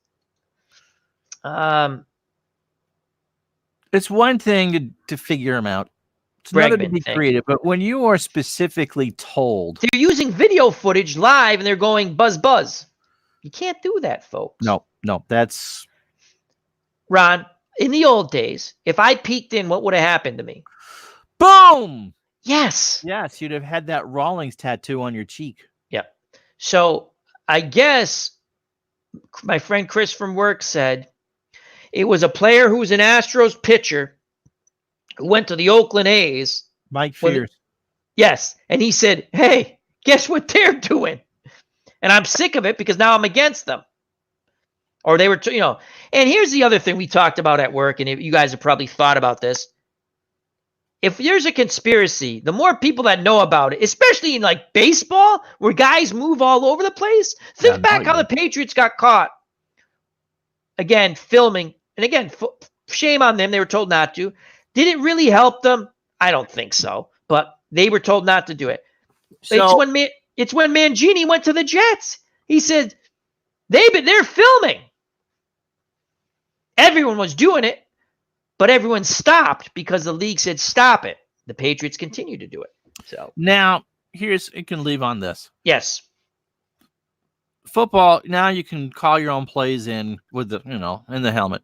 Yep. So why can't we do that in baseball? Catcher goes 2D, okay? Curveball and, number for pitch and letter for location. Are you saying so you'd have the pitcher mic'd or something? The pitcher would have like the quarterback. Yep. And so would he just have like an earpiece? Yes. Okay. And the catcher they probably and you can make it comfortable enough where it wouldn't bother them, I wouldn't think. Right. It's a case of in the high school and most college games, they're calling the pitches from the dugout anyway. Yeah. In high school, definitely. I remember when I played high school. So whoever. So your code for the pitch and number for the pitch and a letter for the location, or a combination of numbers, whatever you can do it. However, and it just would make it so much easier. Okay, Al, 3B, which means slider outside. I'm more the Charlie Brown. 1 finger, high straight pitch. 2 fingers, low straight pitch. I always love Schroeder. But you know what I'm talking about. No, I know exactly what you're talking about. But the other thing is, make sure there's no video footage, live footage. I mean, you could somehow, but see, they're always going to get around with all this. It's amazing that they had that elaborate setup. So the way, I haven't looked to see how it worked. Have they talked about it? But they had to have someone watching, right? So I would assume because now live train doing the watching. They were watching it in the hallway. And then there's someone quickly doing the buzz thing or the vibrating, whatever it is. It can't be a buzz. Someone would hear that. It has to just be something like, like a little, whatever, like tap, like the thing moves or something. So Beltrain, was he the guy doing the watching and saying it's this? He was part of it, and he'll probably never manage at this point. I just think it's a shitty way to win. Part of my life, you shouldn't do that. And if the Red Sox are caught doing that, so far nothing's come out saying the Red Sox did that. It's Cora was there. I think the Red Sox realized he was going to get suspended. And to be honest with you, I don't think the owners were too happy with his managing job. I've already talked with Uncle Ron with that. And now they had their excuse, and they're happy, I think. Okay, bye-bye. Yeah, and Apachowder says, the 51 Giants were flashing in signals from the apartment in center field of the Polo Ground. You are correct. 51 Giants had, yes. I mean, that's how but again, you got to be able to execute. But when you play a game at that high of a level. But then, like Jamie says, yes, you still have to do it, but it's coming. Right.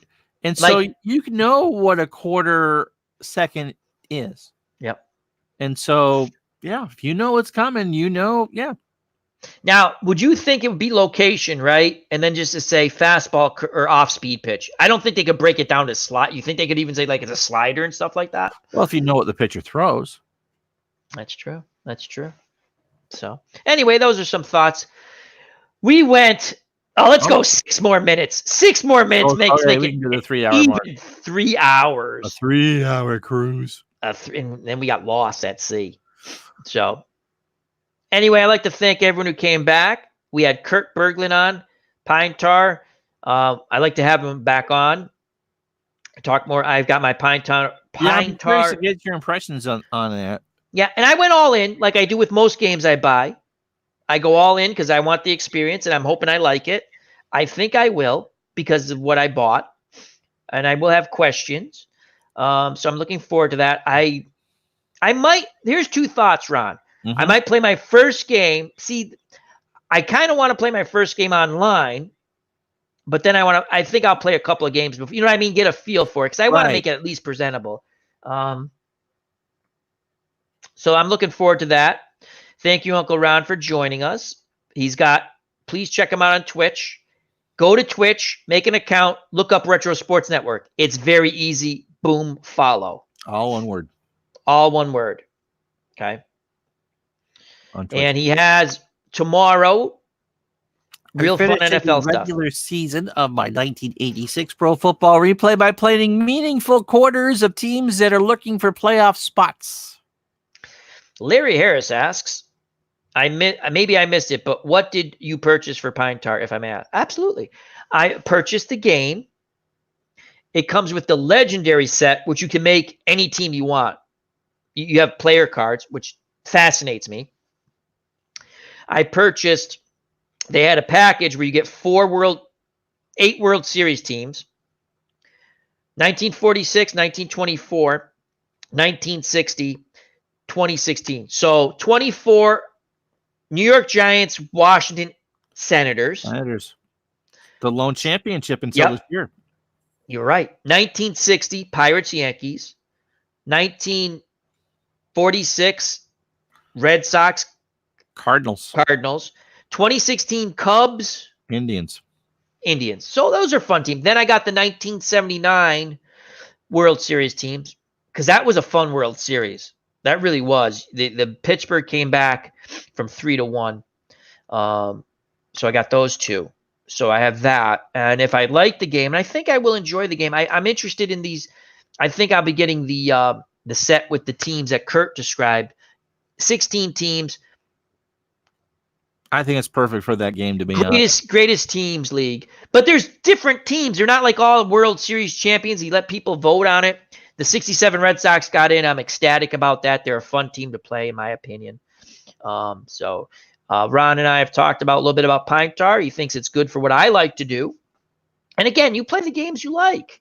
So I want to try it. I like to try new games, and this is one of the ones. I've looked at a couple other games, and Kurt has entertained me quite a bit and made me smile and laugh at times. Made me smile and laugh at times that I was feel just like Uncle Ron entertained me. And I already said thank you to all you guys. Dave Gardner, love you, man. Love you. And I wish nothing but the best for everybody. So I was looking to buy a new game. I said, you know what? That's the game I'm going to try. And I'm a squirrel and the cards are colorful. So that I like too. Ron, we have 2 minutes left. 2 minutes. And the other thing is that, a lot of these companies are 1 or 2 person operations. Yeah. And like with Anthony from Bleacher Bums Gaming, his boxing game's fabulous. And I bought the PC version of Title Bout 2. It's a fun game. I'm not knocking any game. And I have the PC Title Bout Championship Boxing. Again, great price point. I love the game. I'm a big boxing fan. But it's just fun. And you know what? Because I have never seen Jamie in our chat. I could be wrong, and I apologize, Jamie. Thank you for joining us. I've seen him in one of my games, but I'd like to get, if you'd like, Jamie, if you'd like to come on, because he's done stuff with Action PC, whether he's made his own the season. first sports gaming journal. Yeah. It'd be fun to talk to him. So, but. Last 60 seconds, Yes, you go, Uncle Ron. So thanks for all the good wishes for Al. He does greatly appreciate it. Thank you very much. And good to see him back on. Well, we got less than a minute. And my father passed away from cancer. He fought the good fight. And they told him it wasn't going to be the cancer that killed him. Well, it was. His body was not going quietly, and the cancer got him. He didn't die of pneumonia. He didn't die of anything. It doesn't matter. He's passed on. Great man. Not because he was my dad, because he was. And I thanked him. Thank you, God, for letting me have my mom and dad. I was very lucky to have them. And it's been tough past few years. I've helped take care of them with my sister. Almost 7.5, 8 years. And it's sad. It's empty now. But I'm lucky to have Teresa in my life. I'm lucky to have you great people. My friends here. My friends also on YouTube. To get people who I've never met. I've met like this, but not physically met. Right. And I will meet Ron this year. We're going to go up there to Vermont. We're looking forward to that, myself and Teresa. But to meet people like Ron and to send me well wishes, or Devin, or Mike from Sports Time Machine, other people I could follow and stuff. And we've gone over 3 hours, so I'm going to end it real quick. Anthony from Bleacher Bums Game and send me an email. Hey, how's everything going? That's really nice. It's just really nice. And so thank you very much. We're going to be doing more of this. We'll be on YouTube. I would like to over. We can have more fun. When I say more fun on Twitch, it's not like it's going to be dirty or something. We could just play music, and it's just stuff we can do. But we'll continue on here, and we'll try to, again, make a Twitch channel. Subscribe to Uncle Ron, Retro Sports Network. God bless everyone. Till next time, health and happiness. Take care. Bye-bye. God bless. Love you all. You know what's coming, folks. Peace. Good night. Let's see if I can remember how to end this now.